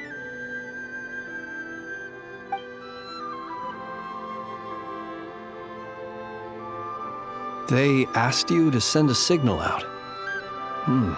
How peculiar. In my experience, they have never coerced or harmed anyone in any way. This can only mean that lighting the lighthouse has somehow caused a change in them. I must say, this is quite out of the ordinary. The ghosts here tend to stick to fixed areas and repeat words and phrases that meant something to them in life. But now, all eyes are on the lighthouse. They have a rather indistinct appearance, But when they fix their yearning strongly on a specific place, I can sense where their cold attention is directed. Consider it a natural talent of mine. As to the cause of this behavior, I do have a theory.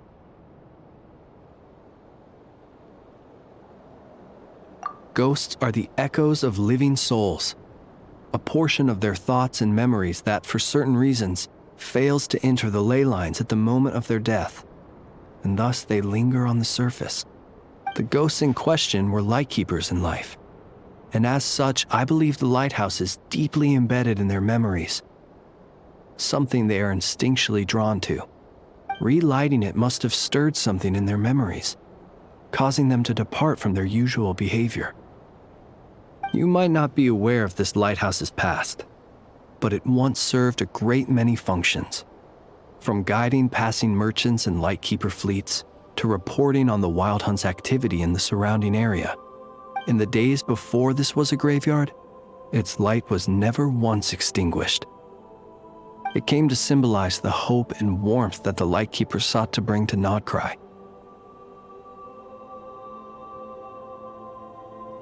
But alas, the light of this historic outpost was snuffed out in a conflict against the Wild Hunt several decades ago. According to our internal records, that conflict cost the island 90% of the troops stationed here. The Starshina of that time eventually decided to send a warning signal to the outside. Wait, a warning signal? So, they didn't use a distress signal and call for help? Indeed. The warning signal saved the nearby merchant fleets and patrolling lightkeeper ships. Without it, they likely would have been pulled into the fighting with little knowledge of the situation.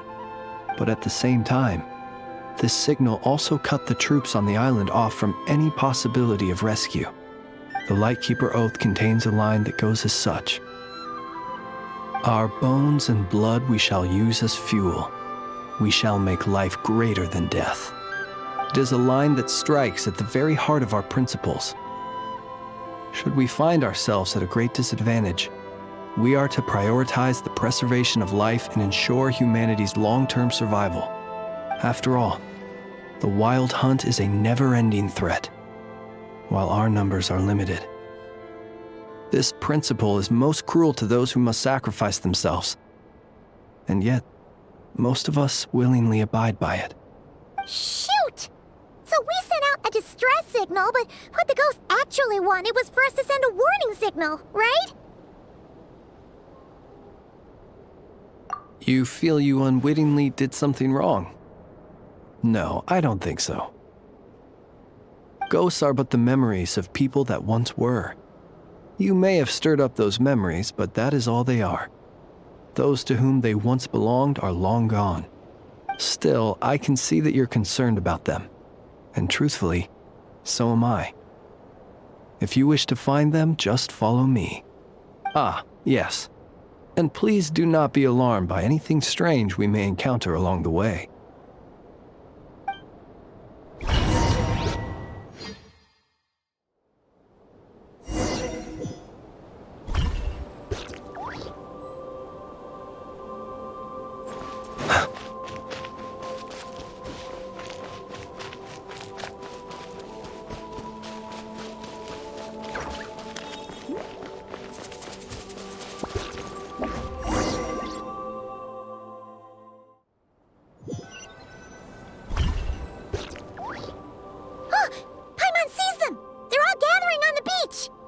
Had reinforcements arrived on the day of that battle, they would have landed here. You have to understand that ghosts are hard to reason with. A better way to communicate is to give them key information that might provoke some sort of a reaction. How about this? We'll go in together, but I'll handle the communication. After all, I am not only a lightkeeper myself, but also very accustomed to dealing with ghosts.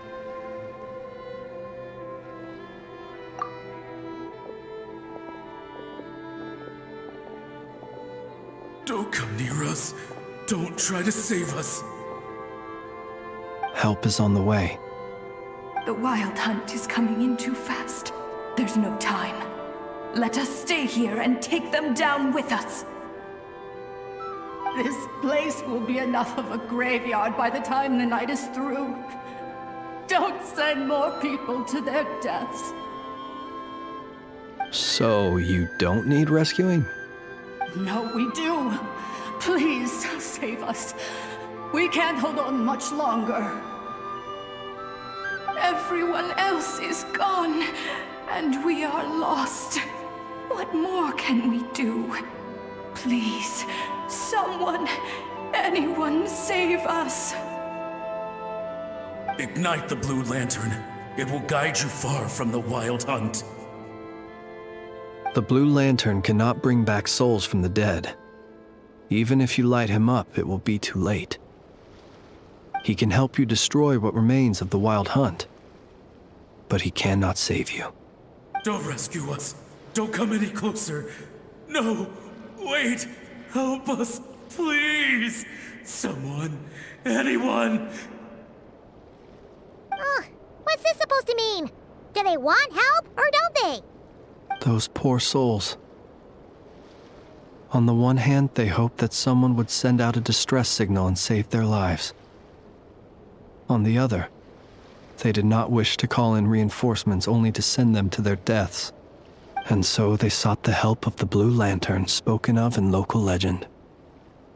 And indeed, one such lantern was still preserved on this island. That ought to have been their last hope in a time of desperate need. But to my great regret, it is of no use to them now. Will any other horrible things happen? They will recall the unfathomable suffering they experienced in their final moments. I will do what I can to comfort them.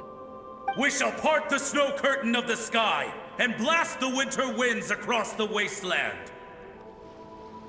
We have sworn an oath, and so we must fight to the end. We cannot wait for them to come. We are the last ones. Pick up your weapons. We are the Light Keepers, who shine the eternal light of hope into the endless snow-swept plains. Wait, Fritz! It seems like these ghosts have rallied. Again, they are but the replaying memories of once living people. It is not the ghosts who have rallied, but the Lightkeepers who fought to the bitter end. Viewing the world through human eyes is like looking into a kaleidoscope. It is so complex and yet so beautiful. The sorrow and reluctance in the face of death, the longing for a life of peace and stability, the surprising valor that wells up in the hour of despair. If it were up to you, traveler, would you wish to do something for them? Is that so? A response befitting an adventurer of your caliber. Personally, I do feel inclined to do something for them. To help these shadows of the heroes that once were forget the death that will soon be upon them, and return to their slumber. In time, the memories and yearning of these ghosts will fade, and slowly return to the ley lines. But that time has not yet come. My dear Retniki, I am Kirill Chudamirovich Flintz. Once upon a time, it was I who retrieved your fallen bodies from the battlefield. Now, let me once more lay you to rest, for you are worthy of my respect and earnest esteem. Look upon my flame and wander no longer. Return to your graves and forever rest in peace. 6 feet under may you slumber in your erstwhile homeland, and in sweet dreams return to the ley line's embrace.